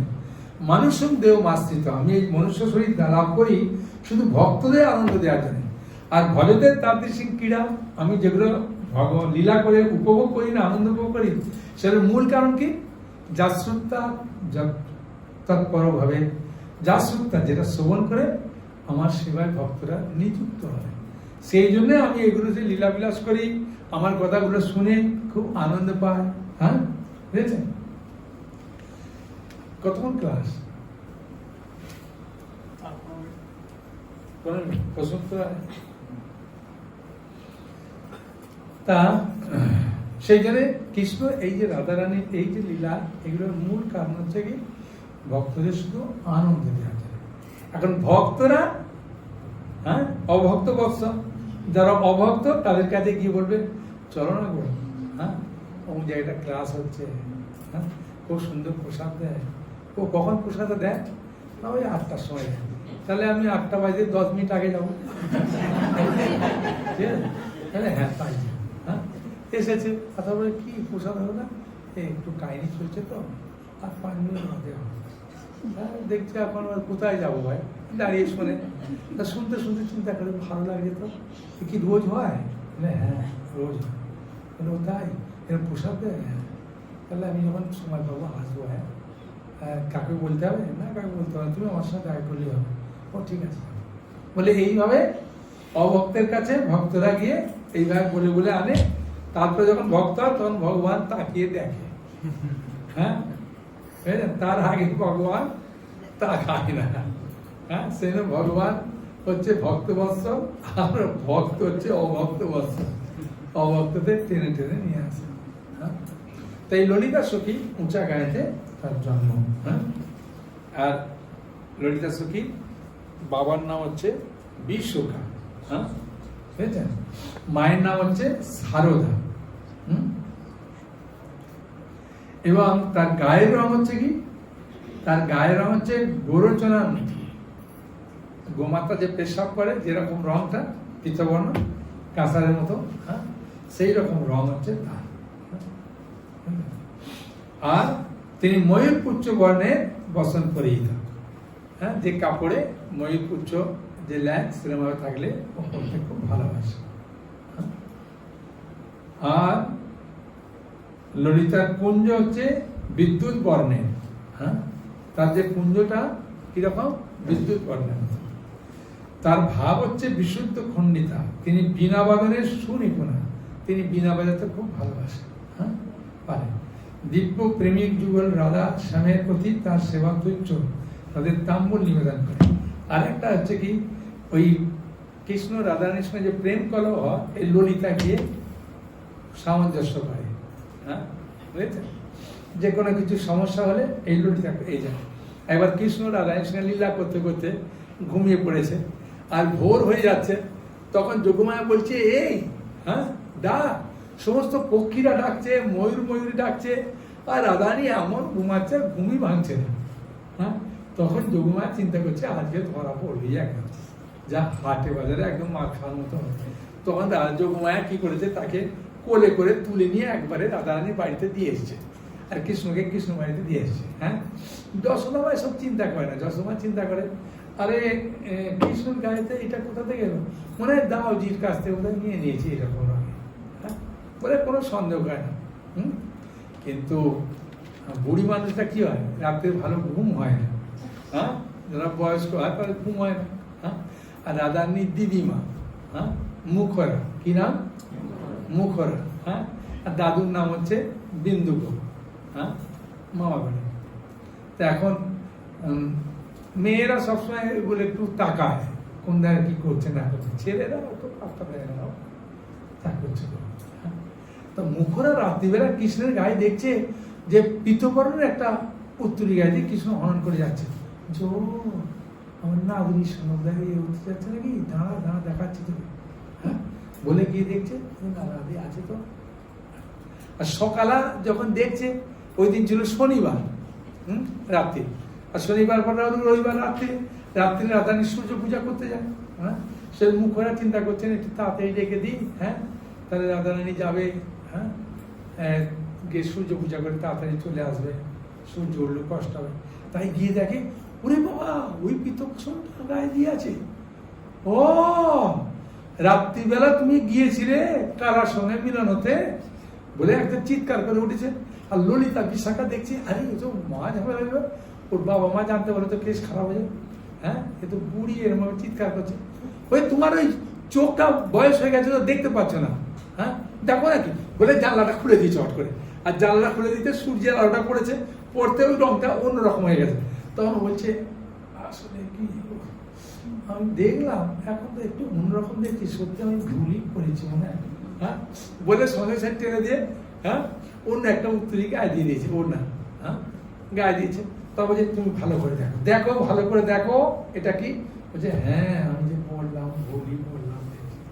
হ্যাঁ, বলে এই ললিতা বিশাখা এরকমভাবে রাধারানীকে বহু বিপদ থেকে রক্ষা করে। তো একবার ললিতা দেবী উঁচা গায়েতে খুব সুন্দরভাবে ঝুলন সাজিয়েছে। আর ঝুলন সাজিয়েছে, রাধারানী কৃষ্ণকে নিয়ে দোল খায়, খুব আনন্দ পায়। একদিন নারদ মুনি গিয়ে বলছেন, প্রভু আপনি আমাকে একটা আশীর্বাদ দেবেন বলেছিলেন, তা আজকে মনে করছি ওই আশীর্বাদটা আমি গ্রহণ করতে চাই। বলছে বলো কি চাও। বলছে আমার আশীর্বাদ হচ্ছে কি, এই দোলনা সবসময়ের জন্য সাজায় কে, ললিতা, কিন্তু এই দোলনা সাজিয়ে আপনি এবং রাধারানী বসে যে দোল খাল, যে কি সুখটা পান, ও তো ললিতা কোনোদিনও জানতেই পারলেন না ললিতা।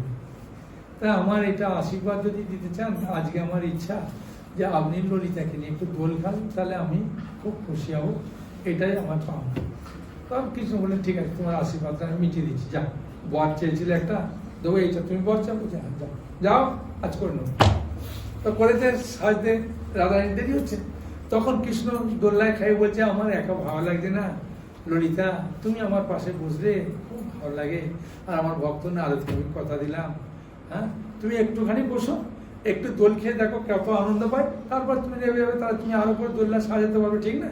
তখন বলছে না না না, এই দোল্লা একমাত্র রাধারানী বসবে, আমি বসতেই পারবো না, না আমার কখনো আমার নেই, ও রাধাকে নিয়ে বসলে সুখ পেলে আমি খুব সুখী।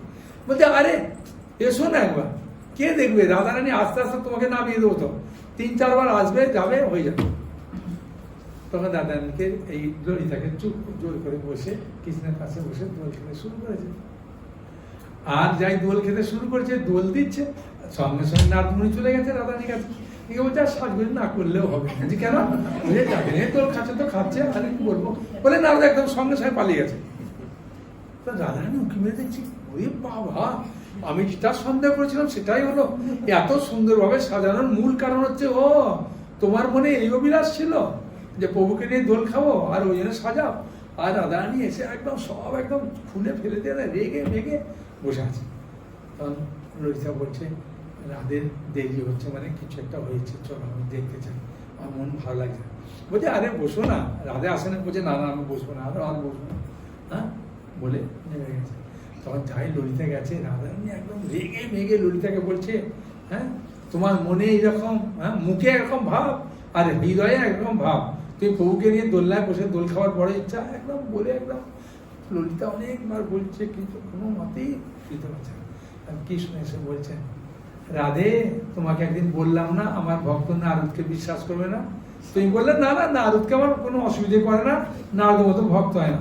আমি বললাম ঠেলার নাম বাবাজি, একদিন বুঝতে পারলেন, হ্যাঁ তা বুঝতে পারলে তো, বুঝতে পারলাম মানে বলছে নারদ তো বললো ললিতাকে নিয়ে বসে একটু দোল খাও, নারদ খেতাম নাকি, আর ললিতা বসতে চেয়েছে নাকি, হ্যাঁ তোমার নারদ কোথা, বলছে ও তো নেই, বলে পালিয়ে গেল, যে ওইটাই হ্যাঁ কাজ।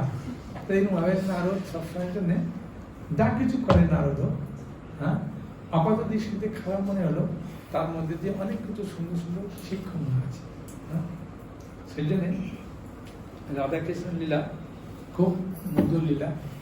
আর 5 মিনিট আছে একটা কৃষ্ণের লীলা বলে দিন, হ্যাঁ খুব আনন্দের লীলা।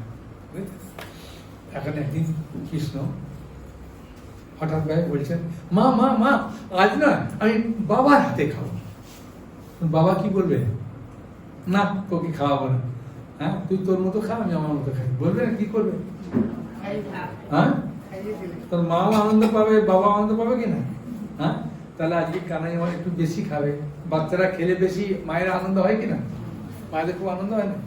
তাই কারণ যশোদা মা বলছেন বাবা কানাই তুই যদি বাবার হাতে খেতে চাস তাহলে বাবার তোর এই বাঁ দিকে বসতে হবে, সামনে বসতে হবে, হ্যাঁ তাই কানের সামনে বসে বলছে দাউদি দাউদি আজ আমি না বাবার হাতে খাবো, তাই তুমি বাবার এদিকে বসো, হ্যাঁ বাবা মাকে আজ খাই দিয়ে বলেছে, তুমি নিজের হাতে খাবে, আজ বাবা মাকে খাই দিয়ে দিয়েছে, ঠিক আছে। যশোদা মা আস্তে আস্তে সব জিনিসপত্র নিয়ে আসছে, আর রোহিণী মা সব কিছু দিয়ে যায় রান্না করতে। তখন যশোদা মা যখন মায়েরা কিছু বাবার কাছ থেকে কিছু চায় বা কিছু বলে, কখন বলে মায়েরা বলো, হ্যাঁ একটু খেয়ে নেওয়ার পর না, একটু ভালোই খাওয়া দাওয়ার পরে বলে, মানে মাঝামাঝি অবস্থা, হ্যাঁ একটু যখন খাওয়া দাওয়া হয় তখন বলতে শুরু করে, হ্যাঁ বুঝলেন, তাই তো সব মায়েরা জানে, তার যশোদা মাও জানে, হ্যাঁ তার যশোদা মা এরকম একটু খাওয়া দাওয়া হয়ে গেছে, নন্দনা মহারাজ এরকম করে করে কানাইকে দিচ্ছে, কানাই খাচ্ছে, তারপরে ও খাচ্ছে, খুব আনন্দ করছে, করতে করতে যশোদা মা বলছেন শুনেছো আজকে কি হয়েছে? তখন কানাই বলছে মা মা কি হয়েছে বলো বলো, তাহলে বাবা তুমি এখন আমাকে খেতে দিও না, শোনো মা কি বলছে, হ্যাঁ মানে কানাই যা কিছু বলে বলার ভাবে সবাই কি করবে, হেসে একদম আনন্দে উল্টে পড়ে একদম, বাচ্চারা এমনিতে কিছু বললে একটা আনন্দ লাগে না, তা কানাই এরকম বলছে বাবা তাহলে মা বল, আচ্ছা হ্যাঁ বলবো বাবা তোমারই লীলা বলবো, হ্যাঁ ও আমার লীলা বলবে, তাহলে মা বলো শুনি। ওই তুমি নাকি আজ সকালে নিয়ে গিয়ে সব যমুনার পাড়ে গিয়ে জল দিয়ে দিয়ে রেখে যমুনার পাড়টা পুরা পিছিল করে দিয়েছ? তখন কাকে বলছে? মা যশোদা কাকে বলছে? কানাইকে বলছে? ওর বাবাকে বলছে না। হ্যাঁ, অভিযোগটা কাকে বলছে? বাবাকে বলছে। তাই অভিযোগ দিচ্ছে তো, এখন কমপ্লেন দিয়ে তো ওকে বললে লাভ আছে? তখন বাবাকে বলছে। তখন কানাই জিজ্ঞাসা করছে নন্দ মহারাজ কানাইকে, বাবা কানাই, সত্যি তুমি আজ যমুনার পাড়ে সব জায়গায় জল দিয়েছো? কানাই বলছে। এবার কানাই কিরকম বলছে দেখুন। কানাই ছোট না, হ্যাঁ, ওর বাবা লম্বা, তাই কানাই এখন ওর বাবাকে বলতে গেলে কিরকম বলবে? হাঁটু করে বসেছে। হ্যাঁ, একদম অভিনয়ের মতো। কানাই একটা কানাই হাঁটুর উপরে বলে মুখটা উঁচু করে বলছে, বাবা বাবা তুমি বলো যমুনাটা ছোট না অনেক বড়? বলছে যমুনাটা অনেক বড় বাবা। তাহলে বাবা আমরা সব জায়গায় কি করে জল দিতে পারবো? যেখানে জল নেই সেখান দিয়ে যাবে না? বলছে হ্যাঁ, আজ মেয়েরা এসে খুব অভিযোগ করেছে। ওর মা বলছে কোনো মেয়ের কোমরে লেগেছে, কোনো মেয়ের কলসি ভেঙে গেছে, কোনো মেয়ের কলসি বেঁকে গেছে, সবাই এসে কেন অভিযোগ করলো বাবা তুমি বলো? তোমরা এমন জায়গায় জল দিয়েছো ওরা যেখানে যেখানে নাবে তা সব পড়ে গেছে, আর পড়ে গিয়ে কারো কোমর লেগেছে, কাপড় ভিজেছে, কারো কলসি ভেঙে গেছে, কারো কমিয়ে ব্যথা, কত কি হয়েছে, আমি কত শুনবো বাবা? তখন মা যশোদাকে কিছু বলছে না। কাকে বলবে? নন্দ বাবাকে। কমপ্লেনটা কাকে দিচ্ছে? নন্দ বাবাকে না। তাই নন্দ বাবা বিচার করে না। তাই কানাই এবার কি করেছে, একদম এ করে বাবার একদম মুখের কাছে গিয়ে বলছে, বাবা বাবা তুমি বলো, যদি কেউ পড়ে যায় তাহলে বুড়া আঙুলটা টিপে আস্তে আস্তে নামবে না? আর যাই বলেছে বুড়া আঙুলটা টিপে আস্তে আস্তে নামবে। মা যশোদা এক হাতে পরিবেশন করছিল, এক হাত দিয়ে কাপড়টা একদম মুখটা চেপে ধরেছে, হাসি আর থামাতে পারেনি। কেন না মুখে থেকে কিছু পড়বে। সেই জন্য মা যশোদা একদম মুখে কাপড় দিয়ে খুব হাসছে। নন্দ মহারাজ হাসছে। আর রোহিণী মায়ের দুটো হাতে কি ছিল? খাবার পাত্র ছিল। তা রোহিণী মা নামাতেও পারছে না আর হাসিটা ধরতেও পারছে না, পাত্রটা অন্যদিকে দেখে এত হাসছে। বাবা কানাই এমন বলছে, বাবা বাবা বুড়া আঙুলটা টিপে টিপে নামবে না, তা তো পড়বে। তখন নন্দ মহারাজ বলছে হ্যাঁ এইটা তো ঠিক, যখন কেউ পড়ে যায় তখন তো পাটা টিপে টিপে আস্তে আস্তে নামবে। বলছি বাবা আসলে কি জানো, আমার মুখটা দেখতে খুব সুন্দর না? তখন মা যশোদা বলছে হ্যাঁ বাবা তোর মুখটা খুব দেখতে সুন্দর। বলছে হ্যাঁ মা, সেই জন্য না ওরা আমরা তো উপরে গাছে থাকি, আর গাছের উপর দিকে তাকতে দেখতে দেখতে আর যায় আর ফস করে পড়ে যায়। আর যাই বলেছে রোহিণী মা চিন্তা করলেন এখন আর পাত্র থেকে এখনই সব উল্টে পড়বে। তাই রোহিণী মা সঙ্গে সঙ্গে রেখে, আর দু হাত হেঁটো তো, তাই কাপড়টা এইখান দিয়ে এরকম মুখটাতে একদম চেপে ধরেছে, কিন্তু হাসি আর ধরে রাখতে পারছে না। মা যশোদা হাসছে, নন্দ মহারাজ হাসছে, রোহিণী মা হাসছে। হ্যাঁ, তখন মা যশোদা বলছে হ্যাঁ বাবা তোকে না খুব সুন্দর করে সাজিয়ে দেবো না, তোকে আরো দেখতে সুন্দর। বলছে হ্যাঁ মা, যখন বাড়িতে আসে মা তখন দেখছে না এরকম করে তাকায়। বলছে হ্যাঁ বাবা এটা তো দেখেছি, চারদিকে তাকায়, ওরা গাছে দেখতে পায়নি, তাই দেখছে কানাইয়ের মুখটা একটু দেখবো, তাই বাড়িতে খোঁজ করতে আসে। আর যখন দেখতে পাই না তখন তুমি জিজ্ঞাসা করো যে কেন এসো, তখন তোমার কিছু বলতে হবে, তখন একটু বলে রে। ও তাহলে বাবা তোমার না বাবা আমরা করি না। কানাই এইরকম ভাবে মা বাবাকে আরম্ভ করে সবাইকে আনন্দ দিতেন ব্রজবাসীতে। কৃষ্ণ যা কিছু করতেন তা সব আনন্দ দিতেন। এইসব আনন্দের লীলা কোথায় আছে? হ্যাঁ কোথায় আছে? শ্রীমদ্ ভাগবতমে আছে। কোথায় আছে? ভাগবতমে আছে। তাই ভাদ্র পূর্ণিমাতে বাবা ভাগবত নিও বাবা দু চারটে। হ্যাঁ তাহলে কি হবে, কমসে কম গুরু মহারাজ খুশি হবে যে বাবা এখানে এসেছে, এসে ভাগবত নিয়েছে। একটা যদি শোনে যে বাবা ওখানে ক্লাস দিয়ে দু চারটে ভাগবত গেছে। হ্যাঁ এখন আমাদের ভক্তদের সবাই আছে ভাগবত, তাই না? তাহলে আছে, তাহলে কি করবে না ঠাকুর দেবে আজকে। হ্যাঁ দান করা ছাড়া আর কি আছে? গুরু মাঝে মাঝে ভাগবতের পূর্ণিমার কথা বললেন, ওই জন্য গুরু মাঝের স্কুল শুনতেন প্রতিদিন। হ্যাঁ কত করে হচ্ছে? 22, 29, 30, 40 এরকম হবে। গুরু মহারাজ বলেছেন যে প্রতিটা ভক্তের বাড়িতে যদি না থাকে তার বাড়িটা কি বলেছে? শ্মশান। আর একটা কি কথা বলেছে, হ্যাঁ বুঝেছেন? আর একবার ভগবত ধামে ফিরে যাবে। আমি তখন চিন্তা করলাম আমি উদাহরণ দিই কিরকম হবে। লোকের কাছে আমি একটু টাটকা টাটকা উদাহরণ দিই, বাসি উদাহরণ দিলে লোকে এখন নিতে চায় না। হ্যাঁ, আমি বলি দেখুন বিশ্বকর্মা পুজো আসছে, হ্যাঁ, তো বিশ্বকর্মা পূজাতে বড় বড় কারখানাতে বিশ্বকর্মা পূজাতে কি হয়? যে কেউ ঢুকতে পারে, আসতে পারে। অন্য সময় আপনার পাস এটা সেটা দেখে ঢুকতে দেবে না, হ্যাঁ, কিন্তু বিশ্বকর্মা পূজাতে ছাড়। ওই একদিন একদম আপনি যাওয়া আসা, মুড়ি খেতে খেতেও যান, লুঙ্গি পরে যান, প্যান্ট পরে যান, কাপড় পরে যান, যা পরে যান, কিচ্ছু বলবে না। কোন দিন? বিশ্বকর্মা। ওই একটা দিন। ভাদ্র পূর্ণিমার দিনে যদি ভাগবত দান করুন, ভগবত দান ফিরে যাবেন, ওই একদিনই ছাড় দিয়ে দিচ্ছে ভগবান। হ্যাঁ, অন্য দিন যায়নি, বুঝেছে? তোর লোক বলে বাবা না এই উদাহরণটা ঠিক আছে, হ্যাঁ, সেই জন্য একটু টাটকা টাটকা উদাহরণ না দিলে লোকে আর দেখছি গ্রহণ করছে না, হ্যাঁ বুঝেছে? হ্যাঁ, একটা লোক আমাকে বলছে হাসতে হাসতে, বলছে আমি এক জায়গায় হরি কথা শুনলাম, হ্যাঁ, কৃষ্ণ কথার অর্থ কি? কৃষ যুক্ত নয়, সকলকে আকর্ষণ করে আনন্দ দেয়। তোমার ওই কৃষ্ণ আমাকে আর আকর্ষণ করে আনন্দ দিল না। আমি কেন? বলছে মায়াপুরে ভাই এতদিন হলো মাস্টারি চাকরি করি, আমার স্ত্রী চাকরি করে, মায়াপুর যেতে পারলাম না এতদিন হলো। আমি আসলে কিছু মনে করবেন না মাস্টার, একটা উদাহরণ দেবো। বলছে বলুন। বলছে আসলে লোহাকে চুম্বক আকর্ষণ করে, এটা লোহার কাজ, চুম্বকের কাজ কিনা? লোহাতে এত জং পড়ে গেছে, চুম্বক আর কাজ করছে না। বলে তাই? হ্যাঁ, কিন্তু চুম্বকটা ছাড়ানোর একটা উপায় আছে। চুম্বক, এই চুম্বক বলছে এই জংটা, জং কি করে ছাড়ায়? লোহাতে যখন জং ধরে জানলা টানলা কি করে? সিরিজ কাগজ দিয়ে ঘষে, হ্যাঁ, তা সিরিজ কাগজ দিয়ে ঘষার পরে জংটা যখন চলে যায় তখন চুম্বক আকর্ষণ করে। তা আপনাকে সিরিজ কাগজ দিয়ে ঘষার মতো আপনাকে 3 বার করে খাওয়ার সময়, শোয়ার সময় 3 বার করে হরিনাম করতে হবে। হ্যাঁ, ওই 2 বার 3 বার ফাইলটা ঘষুন, হ্যাঁ, দেখবেন ঠিক জংটা ঝরে যাবে, আকর্ষণ করবে। তো 3 দিন বাদে মায়াপুরে সবাই ফোন করছেন, সাধু বাবা আমার জং পুরা ছেড়ে গেছে। আমি তাই নাকি? বলছে গেস্ট হাউসের রুম পেয়েছি, 3 দিন আছি। আমার স্ত্রীকে বলছি এখনই যা এ করো, রুম বুকিং হয়ে গেছে। তো সঙ্গে সঙ্গে কাপড় টাপড় নিয়ে চলে এসেছি, আমাদের গোদা বিল্ডিং এ আছি। হ্যাঁ, সত্যি জংটা ধরেছিল, আমরা ফাইলে যে কি কাজ, ওই নাম করতেই মায়াপুরের রুম পেয়ে গেলাম। একদম বললাম ভাই কোনো অ্যাপ্রেশন নেই, চলো গিয়ে 3 দিন থাকবো। তা মায়াপুরে আছি, 3 দিন গেস্ট হাউসে আছি, খাওয়া দাওয়া করছি, খুব আনন্দ পাচ্ছি। আমি আসলে জলটা একটু কম ধরেছিল, হট করে ছেড়ে গেছে। হ্যাঁ ঠিকই।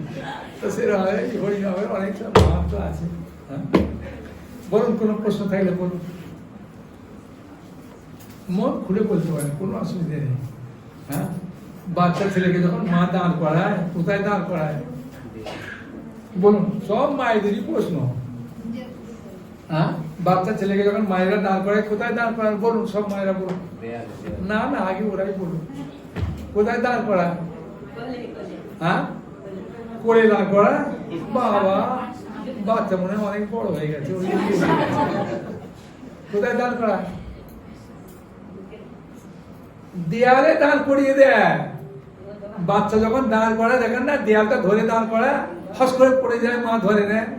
তো দেয়ালে করে দাঁড় করায় দেখবেন বাচ্চাকে। হ্যাঁ, এগুলো আমি বলে দিচ্ছি, আপনারা বলতে অসুবিধা হচ্ছে। হ্যাঁ, যখন বাচ্চাকে প্রথম দাঁড় করায় মা, দেয়াল ধরে দাঁড় করায়, যে দেয়ালটা ধরে বাবা, হ্যাঁ, ধরে দাঁড়া, আস্তে আস্তে দাঁড়া, থপ করে পড়ে যায়, মা আবার ধরে চলে, আবার এ করে।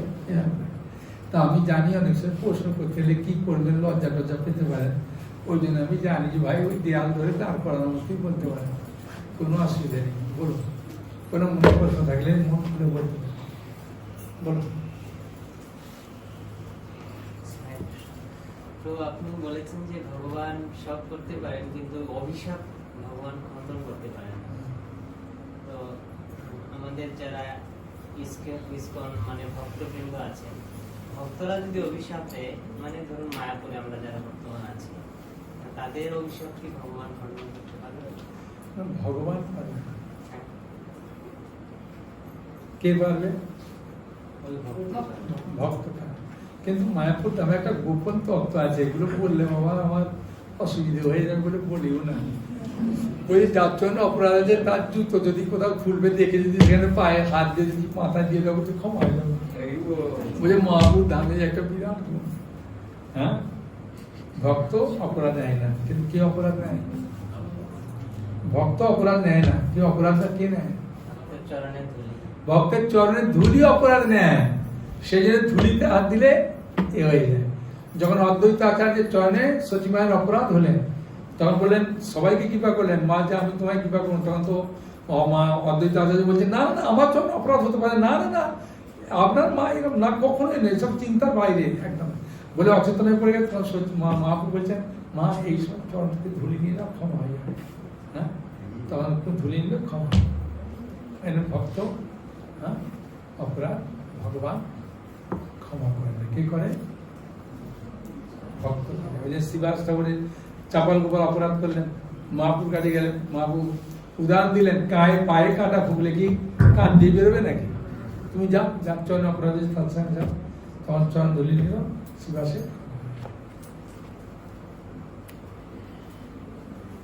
আর কোনো প্রশ্ন করুন?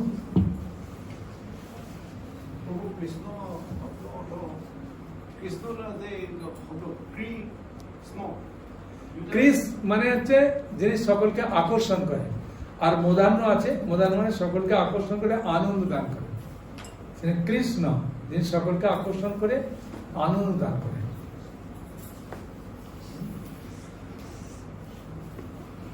বলুন আর কিছু? কোনো প্রশ্ন নেই? কিরকম শুনলেন? শাক খেলে তো দাঁতের ভেতর কিছু ঢুকবে, কাঠি তো লাগবে, তাহলে তো বোঝা যাবে যে শাক খেয়েছে। যে শাক খেয়েছে দাঁতের কাঠিয়ে ধরে খেয়েছে, এটা আমি কলকাতায় বলেছিলাম। আর জনি আসবো শুনে অরণভাই বলছে মিলন কি বললো? তখন বলছে ও এই উদাহরণ বলছে, এই উদাহরণগুলো কোথায় পায়? কমলপুরারে। তখন বলছে কমলপুরারে পায় এইসব। আর আসলে কি আমি প্রচার লোককে বাস্তব কিছু উদাহরণ না দিলে হ্যাঁ লোক মানে সহজে বুঝতে পারে না। একটা লোক আপনার মাস্টার আমাকে বলছেন, সাধু বাবু আমি একটা কথা বলবো, কিছু মনে করবেন না। আমি না কিছু মনে করবো না, বলবো। বলছেন আপনার বাবা স্বর্গ দেখেছেন না ঠাকুর দাদা স্বর্গ দেখেছে? হ্যাঁ, তখন আমি দেখলাম বাবা বলে বলবো, তখন আমি আর ছেড়ে কথা বলে গেলাম। আমি মাস্টার কিছু যদি মনে না করেন আমি একটা কথা বলি, বলুন। আচ্ছা, আমার বাবা স্বর্গ দেখেনি, আমার ঠাকুর দাদা দেখেন। আপনার বাবা দেখেনি, আপনার ঠাকুর দাদা দেখেন। হ্যাঁ, তবে তাহলে কেন বলছি যে এটা করলে স্বর্গে যাবে, এটা নরক হবে, সব আছে? তবে আমি একটা ছোট্ট উদাহরণ দেবো মাস্টার সাহেব, কিছু যদি মনে না করেন বলুন। হচ্ছে অন্ধকার রাত্রিতে যদি একটা পরিষ্কার জায়গাতে একটা গাছের গোড়ায় একটা দড়ি মানে জড়ানোর মতো থাকে, কি বলে মনে করবো? তখন মাস্টার সাহেব বলছেন কেন সাপ বলে মনে করো? আমি সাপ বলে যদি কোনো বস্তু নাই, তার সাপ কথাটা মনে আসতো? মাস্টার মানুষ তো সঙ্গে সঙ্গে বুঝতে পেরেছে, আরে দারুণ তো। বলছে আমি এই প্রশ্নটা স্বর্গ নরক বলে কতজনকে বলেছি, কেউ তো দেয়নি। আপনি আমাকে একটা সুন্দরভাবে বুঝিয়ে দিলেন তো। মানে সাপ বলে একটা বস্তু আছে, ওই বস্তুটা এরকম করে গোটানো অবস্থায় থাকে, সেই জন্যই তো সাপ বলে মনে হলো, না তো বাঘ সিংহ মনে হতো। আছে বলে তো মনে হলো। স্বর্গ আছে বলে আমরা মনে করি, নরক আছে বলে মনে করি। তখন মাস্টার এত সুন্দরভাবে আনন্দ পেলেন, পাওয়ার পর বলতে সাধু বাবা আপনি আমাকে একটা বই দেন যেগুলো এরকম ভাবে উত্তরগুলো পাবো। আমি তখন চিন্তা করছি টাকাটা কোনটা বেশি আছে ভাই, সেই বইটা পড়লে ভালো। হ্যাঁ, ছোট বই পড়লে তো অবস্থা খারাপ আছে। হ্যাঁ, তাহলে দেখুন এইগুলো সাধারণত কি একটু বড় বই আছে। হ্যাঁ, সেই বড় বইটাই দেন। আমি তো অনেকটা দাম বলছি, অসুবিধা কি আছে? আমি মাস্টার মধ্যে টাকার অসুবিধা আছে নাকি? দেখ আমি তো ভাগবতের মধ্যে আছি, কোথায় আছে অবস্থা খারাপ হয়ে যেত। সমাজে বলতে বলছি তাহলে আমি ভাগবতী নেবো, পাবো তো? হ্যাঁ পাবো, কোনো চিন্তা নেই। হ্যাঁ, এখন এইসব উদাহরণ কি বলবো। আর অনেক সময় ত্রিপুরায় গেছি, এক জায়গায় টেবিলে প্রচার করছি, এরকম ভাবে একটা ছেলে ইয়াং ছেলে বসে আছে, মানে একটা চেয়ার আছে, পাশে একটা চেয়ার আছে। তখন ছেলেরা সাধারণত কিছু বললে ওরা মেয়েদেরকে একটু ঠাট্টা করে বলে। হ্যাঁ, তবে মেয়েটার নাম ধরে বলছে এই আমার বয়স হয়েছে, এখনো বিয়ে করিনি, দেখ সাধু বাবা আমাকে বলছে গীতা নিতে। হ্যাঁ, তখন মেয়েটা সেখানে বসেছে। আর মেয়েটা তো জানে না ভাই ব্রহ্মচারী, ওর গায়ে কাপড় লাগলে বা অসুবিধে, ও তো বাইরেকার মেয়েরা কিছু বোঝে না। তো ওই চেয়ারটা আছে, সঙ্গে সঙ্গে মাতাজিরে বসে গেছে। আর মাতাজিতে বসতে মাতাজির শাড়িটা আমার যাই শরীর স্পর্শ করেছে, আমি চেয়ারটা টুক করে টেনে নিয়েছি। টেনে নিতেই ওই ছেলেটা আমাকে বলছে যে সাধু বাবা চেয়ারটা কেন সরিয়ে গেলেন? আমি বললাম সরিলাম এই কারণে, হ্যাঁ, অধম নিশ্চিন্তে চলে না, উত্তম নিশ্চিন্তে চলে অদমের সাথে, মধ্যম চলে তোপাতে তোপাতে। হ্যাঁ, আমি আসলে মাটির ইট, তো আমি এখন পুড়ে লাল হইনি। হ্যাঁ, তো মাটির ইট জলে পড়লে গলে যাওয়ার ভয় আছে, ওই জন্য টেনে নিলাম। যদি আমি লাল হয়ে যেতাম, মানে আমি শুদ্ধ ভক্ত হয়ে যেতাম, তাহলে আমি আর টেনে নিতাম না। তো বলছে এই উদাহরণটা কোথায় আছে?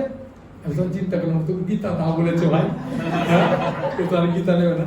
আমার যে এই বইটা, এই যে আত্মজ্ঞানের পন্থা না, এইগুলোতে এইসব উদাহরণ, তাহলে ওই বইটা আমাকে দেন। হ্যাঁ, মাতাজি বলছে তাহলে গীতাটা আমাকে দিয়ে দেন, আমার মাকে দেবো। আমি ঠিক আছে, গীতাটা আমি না, ওইটা নিয়ে। মানে উদাহরণ যদি দেবেন তাহলে লোকেরা খুব সহজে বুঝতে পারে। আর অনেক সময় একটু অভিনয় করতে হয়। একটা আমাদের গাড়িটা যদি কেউ মাঝখানে রাস্তার মাঝে দাঁড়াবে গরমকালে, আর এত গরম, সঙ্গে সঙ্গে আপনার গেঞ্জিটা একদম পুরো ভিজে যাবে, আর জল দিয়ে কাচতে হবে না, পুরো ভিজে যাবে। আর ইনচার্জ ওই জায়গা না পাওয়ার জন্য তাড়াতাড়ি করে নিয়ে গিয়ে গাড়িটা লাগিয়ে দিলেই হলো। হ্যাঁ, সেই সময় লালুর রাজত্ব ছিল বিহারে। লালুর রাজত্ব মানে 12টায় লোক আসবে, 4টের সময় পালিয়ে যাবে। হ্যাঁ, পুরাই। তো কোথায় যাবো? ব্যাগটা নিয়ে খুঁজতে দেখি একটা অফিস খোলা আছে পিডার রোডে। দেখি ওখানে একটা চেয়ার আছে, একটা ব্যাগটা দেখে ওখানে বসেছি। আর ভদ্রলোক গিয়েছিলেন ব্যাঙ্গালোরে, কোনো কারো কাছ থেকে দুঃখ পেয়েছিলেন বোধ হয়। তাই সাধুকে পেতে আমাকে একদম বলবো কি যেমন ইচ্ছা সে বলেই যাচ্ছে। আমি তখন চিন্তা করছি ফ্যানটার হাওয়াতে ভাই আমার গেঞ্জিটা শুকালেই ভালো। হ্যাঁ, সারাক্ষণ নালে ভিজা গেঞ্জিটা নিয়ে বইতে হবে। হ্যাঁ, খুব কষ্ট। সেই না আমি চিন্তা করছি ভাই গেঞ্জিটা যাতে এরকম একটু করে দিচ্ছি, যাতে গেঞ্জিটা শুকালে আমি আস্তে আস্তে উঠে যাবো। ও অনেকক্ষণ ধরে অনেকক্ষণ বলে যাচ্ছে। আর ওর বন্ধু এসেছে, আসতে বলছে এই বস, এই সাধু এইখান থেকে এসছি, ইস্কন থেকে এই করেছে, বলে গেল। বলে যাওয়ার পর ভেতরে ফাইল আনতে গেছে বা কিছু আনতে গেছে। তখন আমি ওকে বলছি এই লোকটাকে যে এইসব বড় অফিসাররা উনকে পাস 100 रुपये নেই। হ্যাঁ, বলছি কিস দিয়ে? হ্যাঁ, আমার এখন হিন্দিটা একটু ভালো আছে, বুঝেছেন? তখন তো আমার হিন্দি আগ্রহ খারাপ ছিল। খালি আমাকে পুরুষোত্তম মহারাজ জিজ্ঞাসা করেছিলেন, খালি গা আর গা যোগ করে দিলেই হিন্দি হয়ে গেল। জায়গা খায়গা, হ্যাঁ, এর করলেই হিন্দি, আর কোনো কিছু না, খালি যোগ করে দাও। যা বলি খালি যোগ করে দিই। হ্যাঁ, একটাই শব্দ। তারপর আমি বলছি জায়গা বলা। হ্যাঁ, তখন ও বলছে আপ তো, মানে ও আমাকে বলছে খুব গালায় আমি না ও গীতা নেওয়ার জন্য বলছে পয়সা নেই, কেউ এলে নেবো, আমাকে এতক্ষণ ধরে এটাই তো বললো। তোর ওকে ফোন করে বলছে এই সাধুকে বাবাকে তুই এতক্ষণ যা বললি ও তো কিছুই বুঝতে পারিনি, তুই নাকি বলছিস গীতা নেওয়ার জন্য ওকে বসিয়ে রেখেছিলিস। বলছে তাই নাকি? বলছে ও তো কিছুই বোঝে নেই। বলছে তাহলে বলছে তুই গীতা আনার জন্য কাঁদতে পয়সা আনতে গেছিস, বললো ওখানে বসু। বলছে আরে তোর কাছে 100 रुपया আছে? বলছে আছে। বলছে 100 টাকা দিয়ে গীতাটা নিয়ে ভাগ দে। তাহলে আমাকে বলছে 100 টাকা দেন, যা চলে যা। হ্যাঁ, ঠিক আছে, চিন্তা করো আমার গেঞ্জিটাও শুকিয়ে আছে ভাই, টাকা চলে যায়। বুঝেছেন? তো অনেক সময় কি হয়, অনেক সময় অনেক অভিনয় চলে আসে। এগুলো মানে বলবো কি, এগুলো আপনার থেকে নয়, ভগবান হৃদয় থেকে ঠিক আপনার থেকে এই করে দেয়। হ্যাঁ, উদাহরণ কখন কি ঠিক আছে। কারো এখন কোনো প্রশ্ন নাই আর কি? দু একটা কি আমার ইনচার্জ পাবো এখন বলবে, বলুন ইনচার্জ পাবো।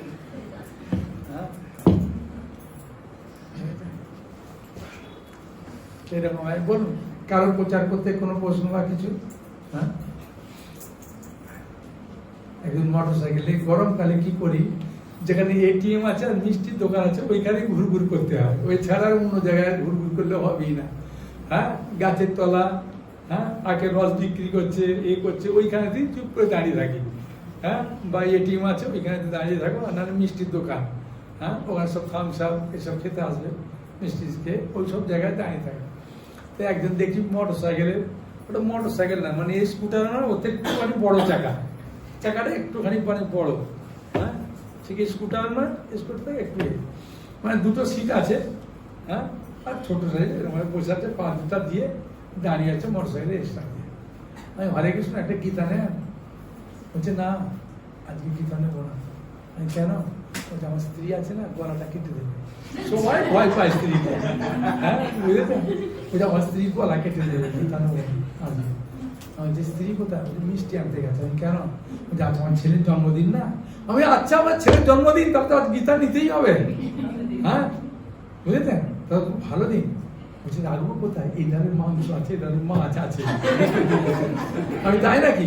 বলছে হ্যাঁ মাংসের দাম বেশি তো, ছেলেটা মাংস খেতে ভালোবাসে নিয়েছি, ওর বন্ধুদের জন্য মাছ নিয়েছি, দুটো দিয়ে আছে। তখন আমি ওকে টাকাটা দিয়েছে না, জামার বোদাম দিতে ভদ্রলোক ভুলে গেছে, জামার বোদামটা দিব্যি খোলা আছে আর ফাঁক হয়ে আছে, বসে আছে না। আমি বলছি গীতা আসলে ডিগিতে রাখে না, গীতা বুকে রাখে বলে ওকে গীতাটা ঢুকে দিই, ওটা মোটরসাইকেল ধরে আছে আর গীতাটা আমার জায়গায় আটকা পড়ে গেছে।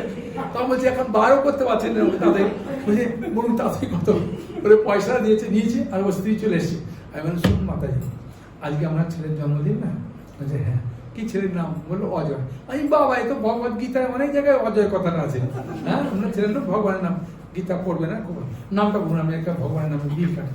তখন মাতাজি জোরে নামটা পড়ে দিচ্ছে, ও যদি দেখে যে স্বামীর গীতা নিয়েছে, টাকাটা দিয়ে দিয়েছে, অবস্থা খারাপ, তখন নামটা লিখে দিয়ে দিতেই ওর পকেটে টুক করে ঢুকে দিয়েছি। তারপর কিছুক্ষণ বাদে যাচ্ছে, যে দেখে এরকম পেছনে দিচ্ছে,